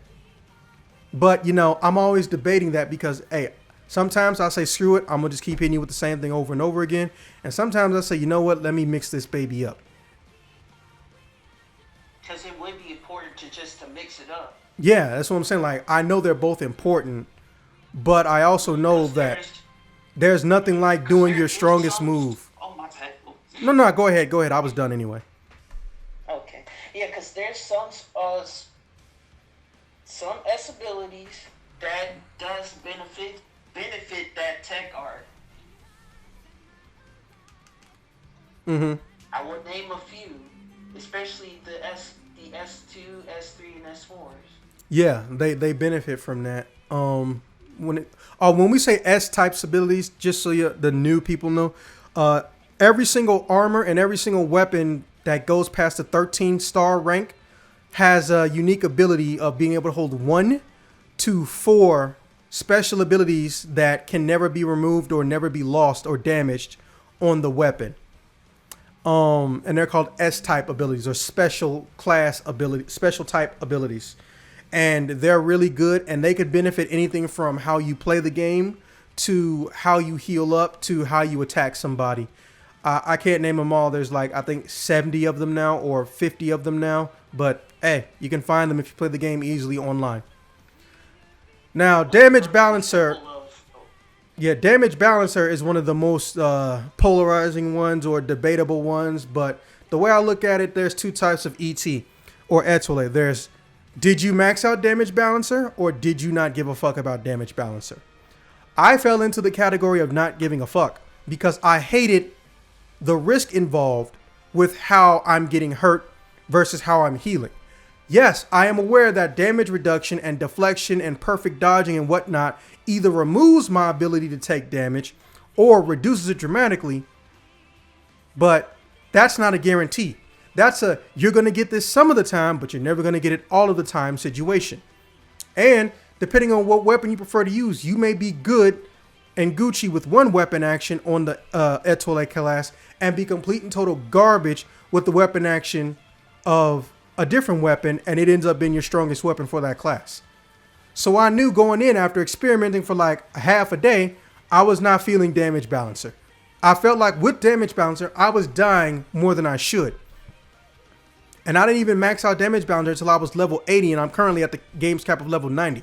So I knew it wasn't for me. I was enjoying my natural ability to increase my damage as much as I was by forsaking it. However, you guys play the game how you want to.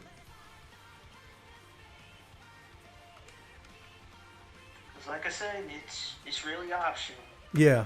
But I would say for any other beginner, I would say to max it out. Just to be on the safe side. Because regardless, you're not going to... What people's first little thought will be, oh, I can use my ultimate pain. which is a 15-star dual saber, which its potential is a vamp strike, which you every time you attack an enemy, you absorb HP from it, Mm-hmm. like 6%. But with damage balancer, that cuts it off completely. Exactly. Like this So thing. you only get one recovery each hit. Yeah, this thing is However, crazy. with the benefit, you don't get hit as hard as like the other classes besides Hunter, for example. And yeah, and even then, that's only when Hunter is tank, blocking. really. Yeah, and that's only when Hunter is blocking. But my whole thing was that I would have to spec weapons and units around damage balancer to the point where I would risk losing more than I gain. Because first off, what is it? Vampiric Blade is a thing, but also there's I know that's a weapon potential, but there's also a special ability for weapons that can make it act like Vampiric Blade, which You is only get 30 HP from it. yeah. And my whole It's an S4. yeah, you know, and plus HP restored, but that's still not enough because It's not enough. I know because that would mean that for the low price of using a fucking monomate, I could do the exact same thing over. Literally the cheapest and fastest healing item in the game. So I was like, nah, I'm out this bitch, bro. I'll take that standing massive though. And everything else near the bottom of the tree is self-explanatory. You want it because it goes to your weapon. But I debate this constantly. HP up and photon point up. HP up, not as useful as something like photon point up. But since it's level 1 HP up and level 1 photon point versus level 2 and 3, which give you 75 and I believe 100 of each, fucking, I was just like, dude, it's not worth that little. It seems almost like a trap. Because if you go ahead. Stop you right. Okay. Go ahead. That would be going to on the synergy, like you said. Yeah, that would be more for that instead of the 'Cause actual it's class. more for synergy for as a subclass than the actual class itself. Exactly. Like below here, the HP, PP, and the etoile damage bonus, and the defense one, that is left to 0 for the main class. Because usually, how my opinion is, really whatever is up here is quite useful and necessary for etoile. Yeah, like it's not as heavily lenient on self synergy as Phantom. Phantom is the king of selfishness, but depending on who you are, that's not a bad thing. But when I see all attack and all defense booster giving me 50 for each, and I see these two, you give me 10 photon point up, and you give me 50 HP, but HP don't do much for a class like this. What's the main concern is how much defense and how much dodging and how hard are you hitting. So everything but HP pretty much. My first thought is, okay, everything else in this tree is meant for me and everything down here is meant for synergy. But these two just happen to benefit the class too. All attack and all defense. So I was just like, let me just piece out those two. But yeah, that's my build in a nutshell. And like I said earlier, I actually did build out everything on this tree at some point because I have like 30 or 40 skill tree resets. But just after testing training mode, real game situations, I was just like, nah, you ain't worth it. You are just not worth it. A lot of people debate the double saber slide, but let's be real.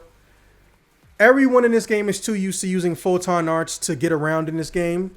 So if you give me a faster version of walking and it costs me skill points, my only thought is, bitch, why didn't you just make my walk that much faster? The Sega giveth and the Sega taketh away, as I like to say. But yeah, that's pretty much it for the skill tree, and let's go into the next point, which is, you think I would have Well, I want to go back to this. Okay, because- what do you want me to look up? Well, I have like three skill sets for this. God damn, Really? 3? Mhm. What is skill set number 2 specialty? Well, skill set 1 I was talking about. Mm-hmm. This is pretty much works with all of your weapons. Right. And what is skill tree 2? Skill tree 2. Let me go back to it. Are you in game It's right now? more. Oh, I thought you was in game right now. Oh no. It's for. You know the tech PP save, right? Like Yeah. Tech PP, right?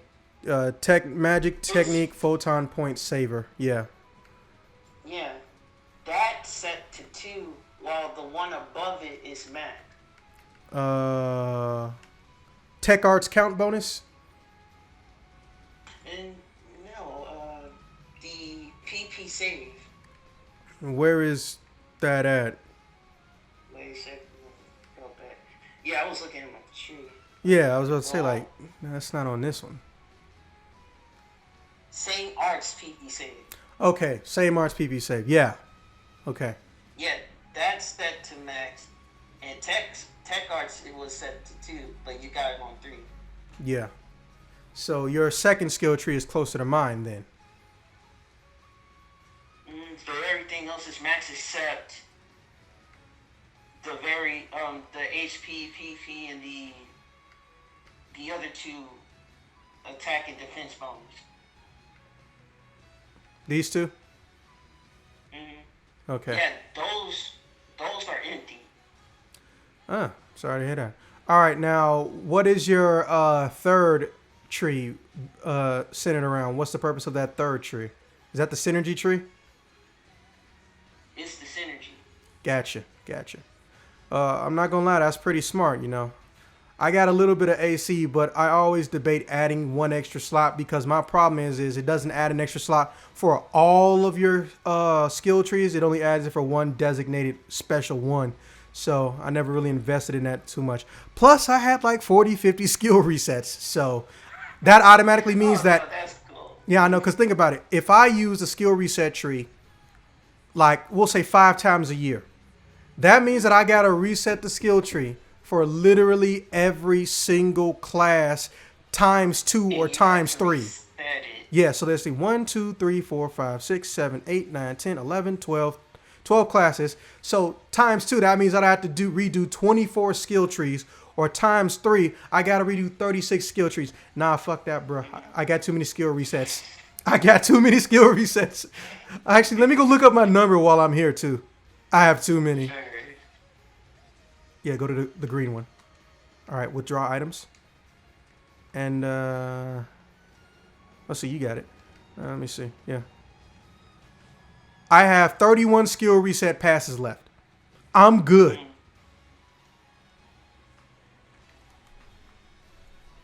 So I would just say, for you, I will, in terms of your opinion, I would highly recommend the one I just talked about that can work with all 3 weapons.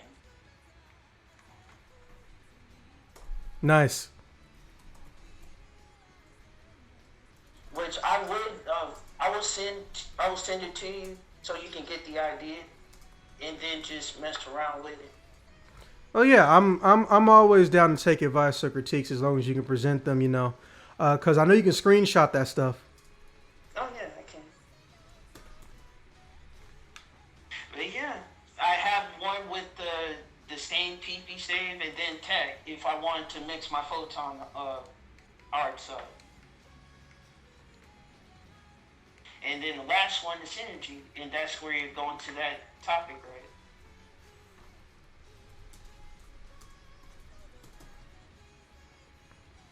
Yeah. Okay, cool. Give me a second. So let me go to my synergy tree.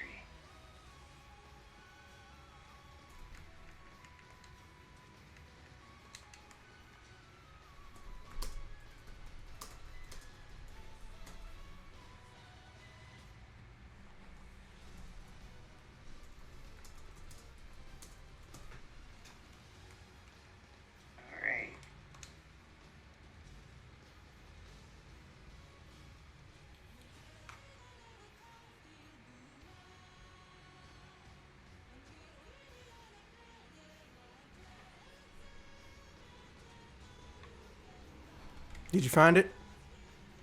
Yeah, I was going to upload it to you. Oh, cool, cool. I'm gonna go sit in a wintry auditorium for no reason. Well, you can do that. No, I just Yeah, figured it's it'd be a uploaded nice to you. background. I just figured it'd make a nice Oh. background. Oh, okay.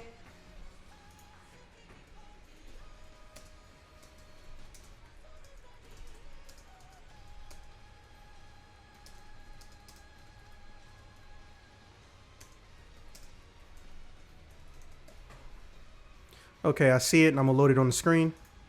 Open original. Why are you using the Japanese skill tree what the fuck? Do you not have this Google was Chrome? This was before, like, the original release. Oh, Well, okay. soonest in release. Fair enough. There's no English translate. You know they do have an English version of the skill tree generator though, Yeah, right? they got it now, yeah. Soon after the class is self-release. But once you get the idea of what the skills are, the only thing you need with any other class as a Etoile for being a sub is the HP restoration, the weapon bonus, which these four usually be at 10 at max. That standing massive, my bad, which is at 1 at max. Along with the flat damage bonus at 5, with the PP save at 2, and attack at 10, with PP at 10, and the weapon bonus at 10. Okay. I'm gonna bookmark this. Okay, moving on. Now, the reason why I have that as flat, at flat at 5 max, because usually some of the original classes let me take as, well, Hunter, for example. Right. That's Hunter with the Etoile sub is stupid good, by the way. Yeah. I've seen some people like their alls in by itself did like damage cap, which is a 9 6 times or a 9 7 times. Yeah, I've seen dudes do cap damage with the alls in, no special ass buff added to it, just because ET was their base, and it was beautiful sight. I'm not gonna lie. All right, now let's get into what is this next? Who should play this class? Okay, I'm a little bit torn, and this is a pretty short and sweet category, but the way I look at it, I feel like this is not a noob friendly class, but it's not stupid advanced either. So I say intermediate level players, the type of people who played the game for over a year, the type of people who they enjoy and they're not racking their brains over the classes that are complex like Bouncer or Braver, who live in two different worlds. I feel like that class, those people, a little bit of seasoning, but not enough to be a veteran. Those are the people meant for ET. Or if you're an advanced player, the only thing you're going to get out of ET is, okay, I'm going to make you my bitch class and be my sub because I'm tired of Phantom being my bitch class. Like, that's how I look at it, because there's a lot of really, really good stuff on ET, but it swings both ways in as far as support and as far as raw damage as a main. So I'll just say point blank, this is not a beginner-friendly class, but not by a wide margin. But how do you feel? Like, who do you feel should play this class? Usually I feel for those who actually want to stick with their original classes, like I said, Hunter, Fighter, Ranger, and etc., as this subclass, as a Etoile, to be a subclass is highly recommended. Okay, so you recommend this. So basically, Go ahead. you're just like besides Hunter, the other two classes, like I would be stay as fighter. If anyone wanted to be fighter, you can use this With limit break, oh my god, that's with scary. limit break. You don't get hit as hard as you have before. Yeah, like if you had maximum damage, I'll even acknowledge this. And I only saw one person do it, and I did it. I said it to him as a joke. If you do maximum damage reducer and HP restored at max, the plus 50 attack booster at max, and you make ET your sub, and you put on a fighter and you do limit break, the damage is stupid. Like I've seen bosses get dead in like under 10 seconds on maximum difficulty. And I said it as a joke, and he took me seriously. I was like, yeah, I'm pretty sure you'll kill everything really fast. Now, I knew he was going to kill things really fast, but it was because he was a skilled player. He was like, hey, look what I did. Bro, watch this. And he sent me a video. I was like, get the fuck out of here. I made a joke that is indestructible. Holy fucking shit. He literally stood still, and he let a ultra hard level gold rock bear, a very rare and powerful enemy, belly flop on him. Because that's an actual move it have. He let that motherfucker belly flop on him. He lost like maybe 50 HP. I was like, I didn't know whether to pat him on the back or pat myself on the back. Real talk. Real talk. Yeah, if you got a good unit, you're gonna be looking at 5 damage on your limit break. 50 or less, really.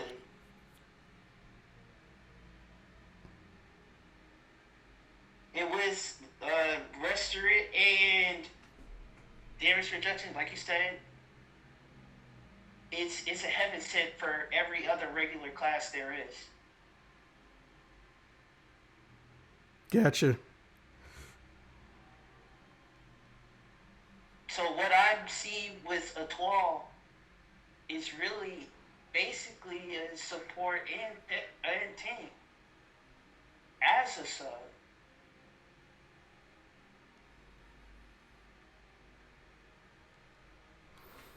Okay. And I would really recommend to those who really love those two weapons when they're a fighter or a bouncer. And they can use this, but twice as better. And those who are not keen with just attacks, well, and wanted like big massive damage aside with hero, even though they if anyone doesn't have a sorter at the case point of time, they can go with this. They can go with this, and they don't see themselves dying a lot. With me, I've been using this for a good while, and I haven't pretty much died throughout the course of my playthrough. Beautiful. All right, so what do you think are some good skill ring options? Good skill rings. My really high recommending rings would be Mate Lovers, Animizer Lovers, Party of Toughness. Those are the left rings, and you can place those on your units, which I highly recommend. If you got a good unit and you want to stick to it with good effects or barely, I will highly recommend to max those 3 out. Trust me. And you will have an extra L ring, which I would recommend to use. Let me see if I can get that on the list here.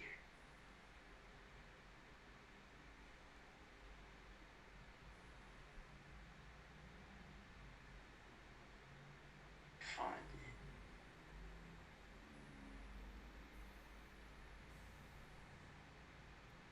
would say the reverse. No.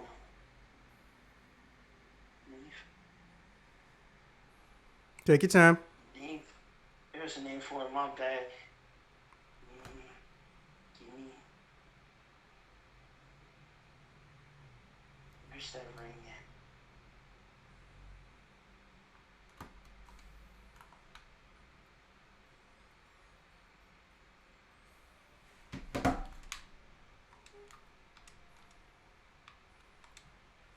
Okay, found it. It is called the just reversal, which is basically if you get knocked back and you basically recover, actually it will emit a shock wave, and you recover 5 photon power for each hit.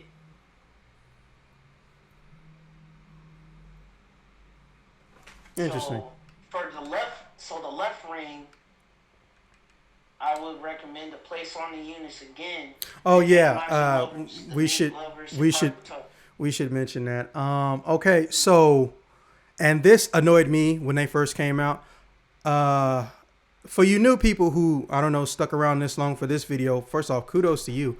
For some unexplained, illogical reason, rings that go on your left hand can be infused into your armor. However, rings on your right hand, for some unexplained reason, can't be fused into your armor. Obviously, it goes without saying, if you play the game, left rings are meant to be defensive, whereas right rings are meant to be offensive or offensive based. But again, they just don't let right rings go into the armor. Because it will be busted if they do. Well, I mean, don't get me wrong, yeah, but if that's the case, then don't have any rings go into armor. Like that's what gets me, because it's like I said earlier with the Etoile shit. Like, why is it that only the wand can move around like that when you obviously could easily make all the weapons for this class move around like that? You don't even touch the ground after coming down from a jump. Like literally, your character does not touch the ground. So what was the point of it? But at the same time, you know, it's like I said earlier, some things I feel like they just limited even though they could not limit them, because this shit would be insanely broken. So, you know, that's why I don't get too flustered about it. But I'm just saying that because remember, there's new people who theoretically may look at these videos at some point. Not to mention, this is technically a sequel to like the very, very first video we ever did. So yeah, like literally me and you ever did. So, you know, I don't know who's coming in from the first time or who's carrying over. You can never know that type of thing. Oh, which is understandable. Yeah. Now for me, when it comes to the skill rings, I really don't have anything different to say from you. The only difference is, I might add, is I don't remember if attack advance is a ring 2. I think it's a ring 2. No, it's a ring. Okay. Let me tell you a good little history about that ring. Okay, go ahead. Attack advance is basically a braver skill. What it does is it increases your normal attack damage. Yeah. Now, when Hero was first released, everybody was what? Oh shit, did your mic cut out? Hello? So they nerfed it. No. Hey James, your mic cut out. Last thing I heard was, let me tell you a story about attack advance. Oh, my bad. Okay, go ahead. Can you hear me now? Yeah. Okay, let me repeat it. Attack advance was usually a skill for braver. What that skill was is it increases your normal attack damage. Mm-hmm. Now with that ring alone, it really helped every other class imaginable. So everybody was thinking, when Hero was released, why not use that ring?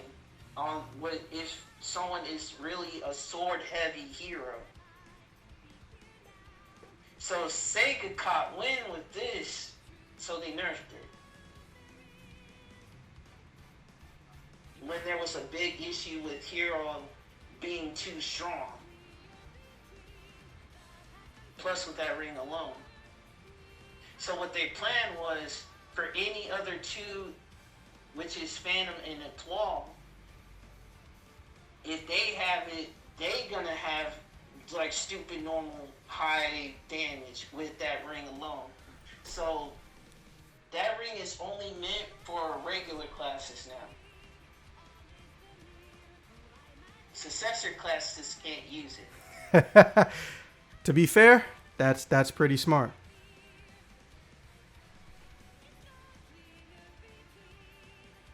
So yeah, it's the next best thing I would want to say with the right ring will be critical.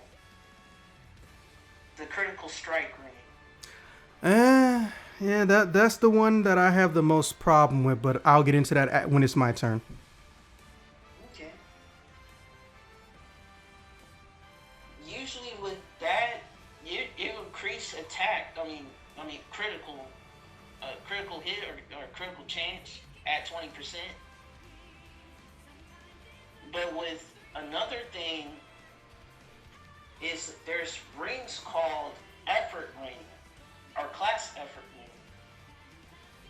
What that does is increases your attack power, your critical power, and also your damage reduction. Now, there's many few who uses it, but some don't know where to get it.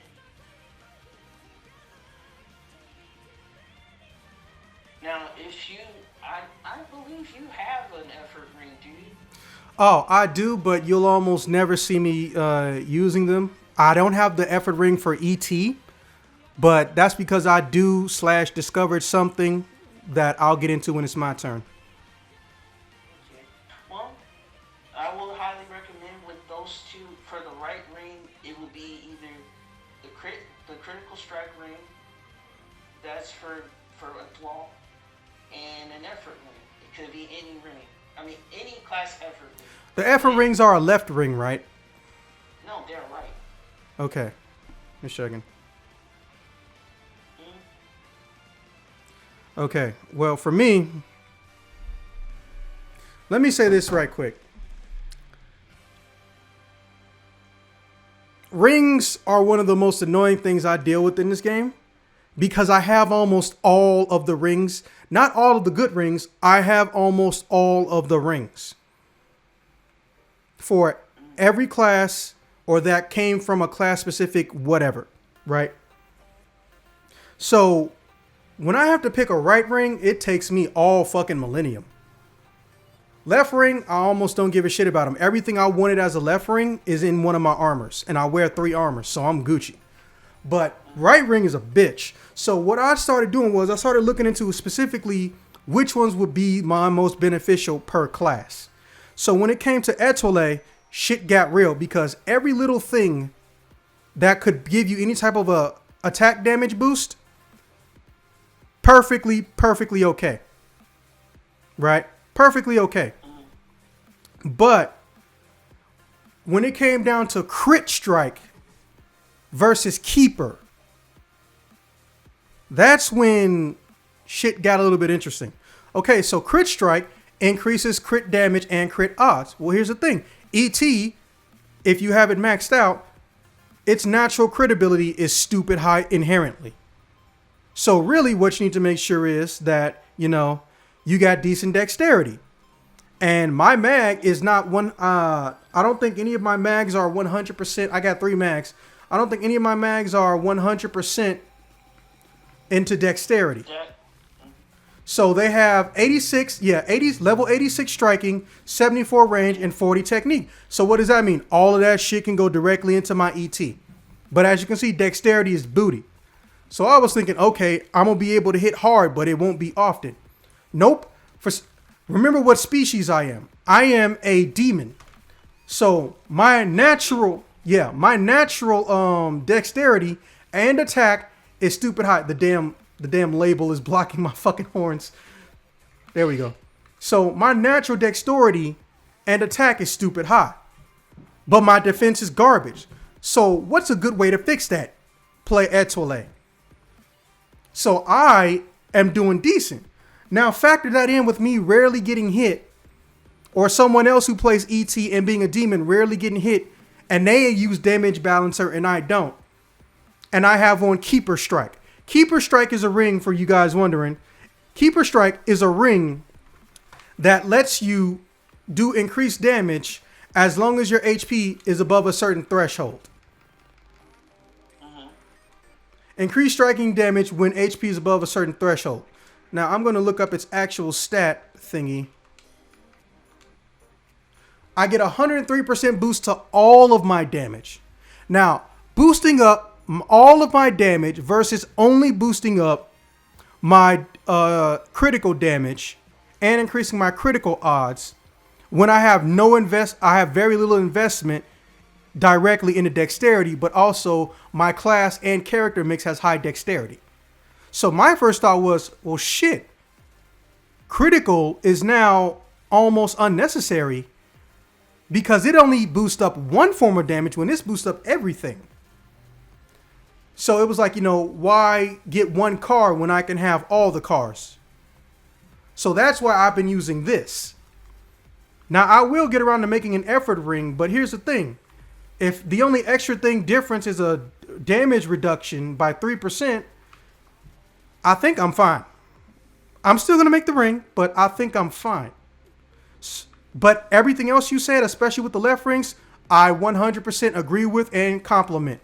I only have mag excite because there was like nothing left for me to put in. Look, I have Party of Toughness, increases my natural defense based on how many people in my party with a maximum of 8%, I think. Then I have Mate Lovers, increase how fast I use an item heal, and then Atomizer, increase how fast I use an Atomizer, and they're all maxed out. So that meant, with the exception of possibly Quick Heal, which is a braver skill in that slot, I didn't have really nothing to put into the left hand slot.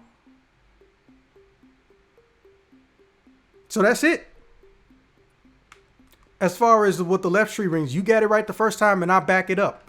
But Keeper Striking, I think it's a sleeper hit, or people underestimate its value for the Etoile. Because when they see crit damage increase, they just get wet. Call it what it is. Yeah. Because I would say myself, when attack advance was nerfed for successor, Perfect Keeper was the next best thing. And shit, I'm inclined to agree. Yeah, because back in the day, the Omega Pain, Elder Pain Omega was the go-to weapon with Perfect Keeper. With this potential. Exactly. All right. Now that brings us into our final segment.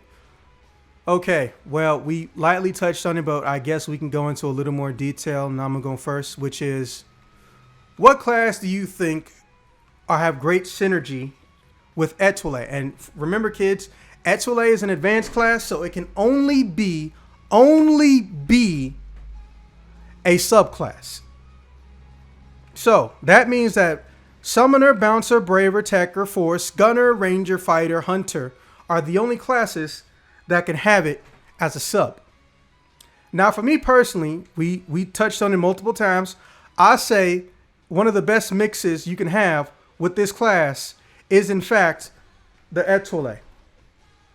Obviously, Phantom is a close second, or Phantom is number one, depending on who you ask and where you go. Their stat line even barely changes that much. But I say Etoile because, as we mentioned earlier, the natural damage bonuses you get, plus the defensive bonuses and support options that show up for synergy-specific stuff with Etoile, boost this class damage up to new heights. Like, it is insane what it goes up to. Another one, and we touched on it earlier, I said it as a joke, is the combination of fighter, is the combination of fighter and etoile. Because fighter specifically has something in its tree that dramatically increases its damage, but dramatically lowers the maximum amount of HP you have. Now, imagine doing that when you have etoile in the background with the damage reducer at max. You could basically play the entire stage if you wanted with limit break turned on, which is a very risky option that you'll see people rarely do, especially in a solo, unless they get to the boss 9 times out of 10. The Rangers, as we know, have a special little thing called Weak Bullet, which makes damage in a specific area multiplied. Now again, combine that with Etoile's attack boosting capabilities. Gunner, not so much, and only because Gunner's naturally not going to be hit because its weapon action is one of the best evasive abilities in the game. Now, the thing about that evasive ability means you're not taking any damage versus taking reduced damage. If you know what you're doing, of course. Also, you get the added bonus of being able to heal yourself with magic if you have a phantom. Obviously, the magic classes get the defense increase boost from having ET as a backup, which, well, first off, it may even eliminate your want or necessity in using Tekker. Because originally what made Tekker special was that it was the offensive magic class. It had good striking and range defense on top of its tech defense. Well, I mean, a force with ET on the background kind of sort of eliminates that. Not to mention, you get a better natural stat boost. You'll excuse mine because this is my alt class. And I don't go and get every single class I have capped to 90. I feel like that's not a proper use of my time, and it's just not fun for me to get everything to 90 on every single character I have. So if I have 3 characters, you best believe some people are going to have 90 in some situations, and other people aren't going to have 90 in other situations. Period. Just fucking period. So, yeah, believe me when I tell you though, a level 90 force with a level 90 ET as a sub, it's a wondrous damaging sight. But again, some people will argue Phantom will be better for that because of it has the ability to speed up casting. However, remember, it reduces the damage you do. So it's basically the reverse of the defense reducer. They have a magic reducer on the Phantom class. Tekker, same situation. Why would you have force as a sub when you could have ET and you ain't got to worry about the reduction that come with Phantom?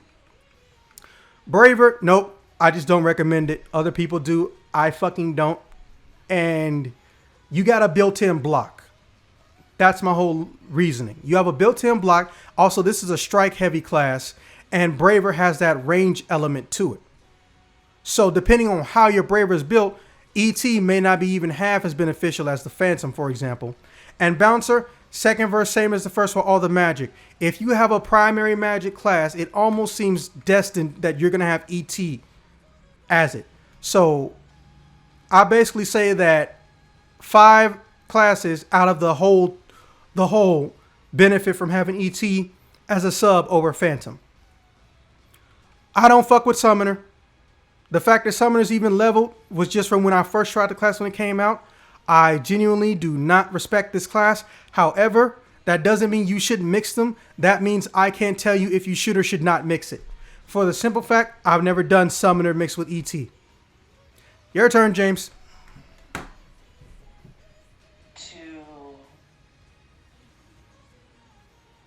To what I think. Mm-hmm.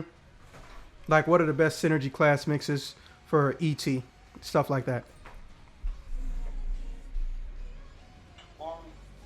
Since it's an all-around defense, it's perfect for fighter and hunter, to be honest with you. Like, those who really stuck with fighter, I would really highly recommend it. Like, I have friends who are fighters, and they really dish out more damage when they have Phantom as a sub. And plus, they survive more with it alone when they use their limit break.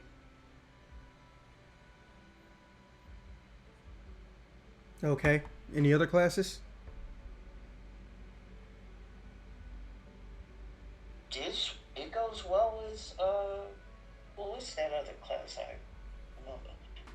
is one too. We'll agree to disagree on that one. Mm-hmm.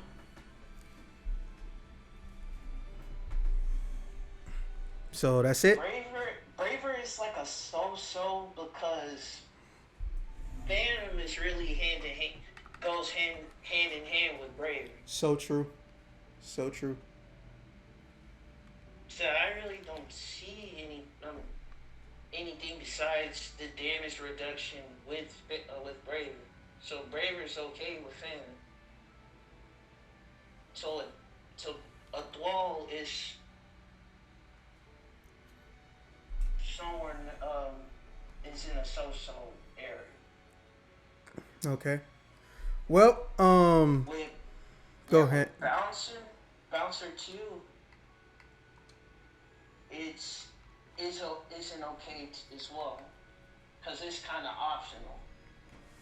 Because I mostly see people with Phantom more than with Etoile nowadays. As a sub. Like I said, as a sub. Okay. Basically, I will say it is a defense, but which is brave, except with Braver and Bouncer, it's quite optional. Okay. Well, and now we get to the conclusionary spot. Obviously, other people are going to be spliced in to get their opinion should they, be able to come in when this is being, edited and whatnot. Because all of us are either A, in different time zones, or B, different countries. But as far as me, I'm going to just go ahead and get my comparison of the big three out the way right now. Hero, Phantom, Etoile. And without going into the details of what everything happened in the previous video, because first off, if I recap all of that shit, this thing could be extended like another damn 30 or 40 minutes. Hero naturally can do some of the highest damage output with the littlest amount of investment, even on his skill tree, because of how they designed it when it levels up and where its stats increase when it levels up. However, unlike the other two, at least from what I can remember, because my other character is the one that's got Hero at 90, but both of them have Phantom at 90, and this is the only one with ET at 90, it doesn't get a lot in the way of dexterity. So if you want to build up dexterity on the Hero to get that high splash damage consistently, you need to already be heavily investing in your own dexterity. Now, in the case of Phantom barely beat out Hero because of its use of magic and more sensible dexterity stat.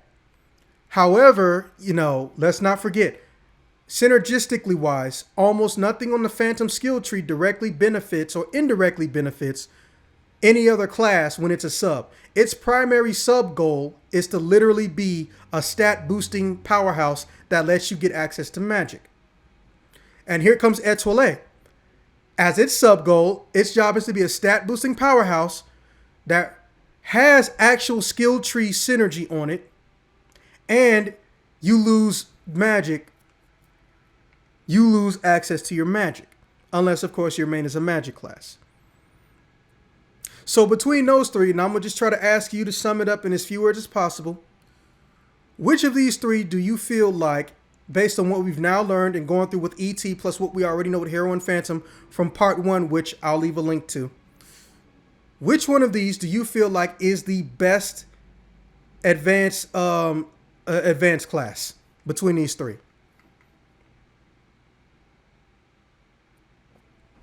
There's no wrong answer. Of course, the internet will disagree.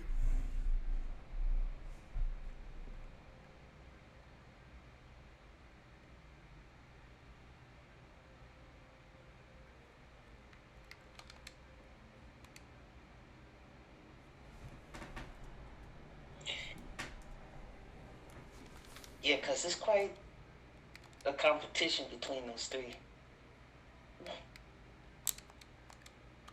Like my own personal standpoint, I would just say,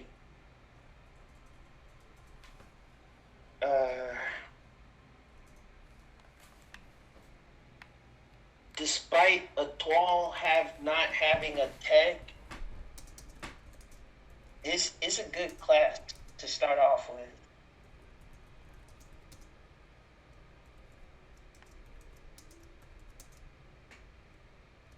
Like you can survive pretty much in ultra hard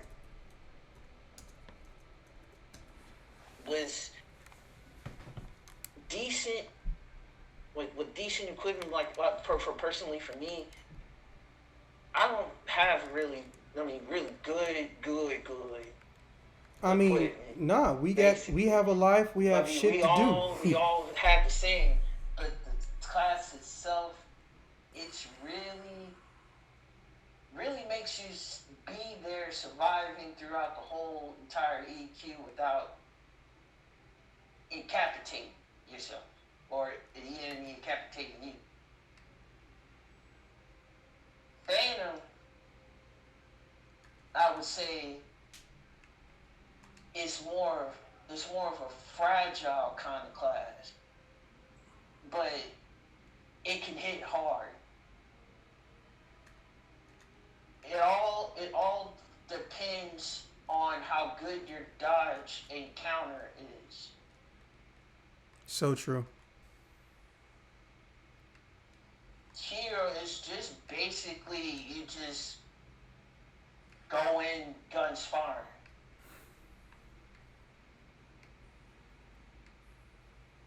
With just little to no effort.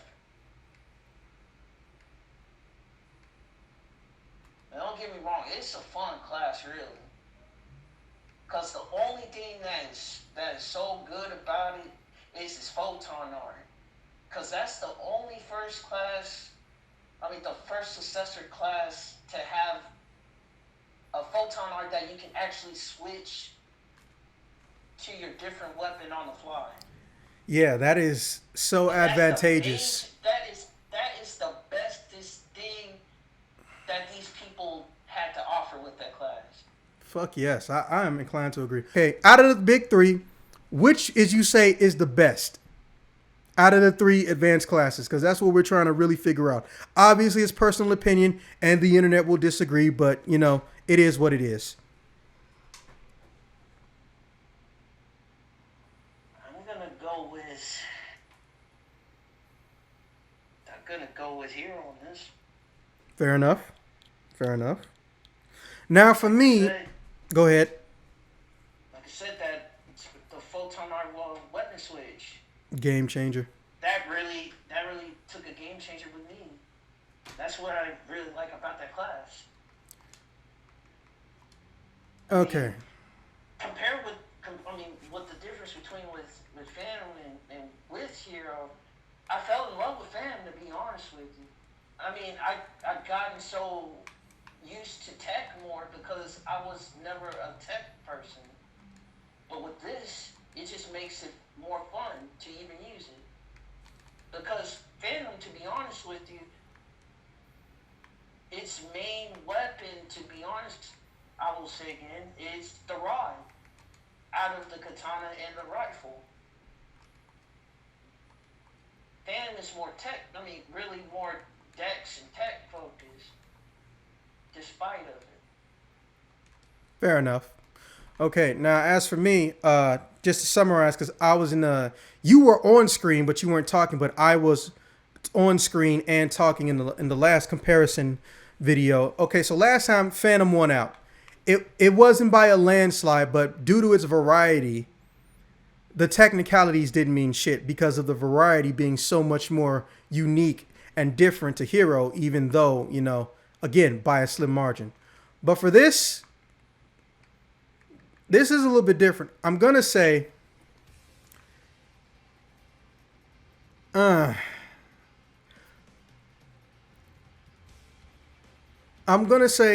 it should be almost a tie between Phantom and Etoile.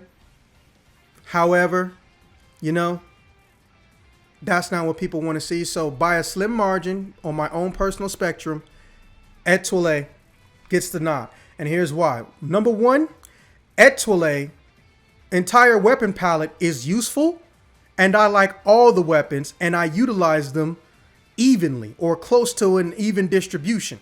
I can't say that about Phantom, and I can't say that about Hero. When them hero talismans show up, I'm just like, damn, why are you even here? You red-headed stepchild of a weapon. Again, for you non-North Americans, I do not actually hate red-headed stepchildren and have nothing against them. It is a common colloquialism in North American culture to jokingly consider a red-headed stepchild somehow of less value or interest than any other form of stepchild. I don't know how that happened. It was before I was born. It's just a thing. We don't know why people say the colloquialisms they do. We just accept they exist. Etoile sacrifices magic. But what you gain in what you lose in magic, you gain in defense and also dodge ability. There's no class that pays this much attention to dodging except for the fighter. And the fighter doesn't do it as well or in the same style as Etoile does. So yeah, you don't have magic. And I understand that can be off-putting, especially for people who come from a magic background and primarily play only the magic classes and with this game. Because remember, the requirement to being an Etoile is 2 classes at 75. Well, if I got Force and Techer at 75, guess what? I can get Etoile even though it's all striking. Now, it does have the ability to switch what happens when you use a photon art, albeit only on one weapon. Etoile is now the most dynamic class, in my opinion. It doesn't use magic unless you make it a sub. But in order to make up for that, look at its entire kit. You are reducing damage to where it's damn near nullified. Your power increase is insane, even though most of them aren't tied into a general stat increase like with plus 50 attack power being your only thing on there. So no matter how weak you are, even a level 1 Etoile could be doing damage comparable to a level 30 or 40 of another class. That's insane to think about. It is. And they're the only one like that. Also, the ring synergy alone, mixed with having your skill tree specced out however you feel like it, it's just like, you know what goes good with your ice cream? Cake. You want some cake with your ice cream? Who the fuck says no to ice cream and cake? Oh, I have dietary restrictions. Shut the fuck up. You gonna get this ice cream and cake and you gonna like it. That's how I feel about it. Yes, the magic can be considered a tremendous blow. But here's the thing. Not everyone cares. Or even if they care, you still have Etoile on the back. So it's your subclass. And then you stick a magic class in the front. And unlike Phantom, people don't specialize primarily, or there's less specialization in one primary weapon with Etoile. A lot of people are more inclined to use Etoile and all of its weapons versus Phantom, and I'm using my magic staff, and I'll maybe do a photon art or don't care about a photon art. Or, hey, you see this rifle? I'm gonna shoot you with it. Y'all think I'm joking? Go look up Gabby Noctis or look at the old videos. Gabby Noctis loves Phantom to death. He will not use anything that's not a damn rifle with his Phantom. And the katana isn't even that bad, but a lot of people hated how complex and annoying it was with the way the shift photon arts work and the natural movement angle after you utilize the katana. Well, even though only one weapon allows for shift actions, Etoile still has a very, very fun kit to use. And again, deflex, dodging, and countering on top of teleporting? Bruh, you had me at weapon action. That's what only for one. Yeah. So again, by a very slim margin, Etoile inches out and beats Phantom, and Phantom inches out and beats Hero. But also, depending on what your background is with this game, Hero beats everybody still. It's all a matter of perspective. My feet go through the cot. That being said, though, look forward to more opinions on this, because I'm going to talk about this with other people, and obviously it'll be more abbreviated if I can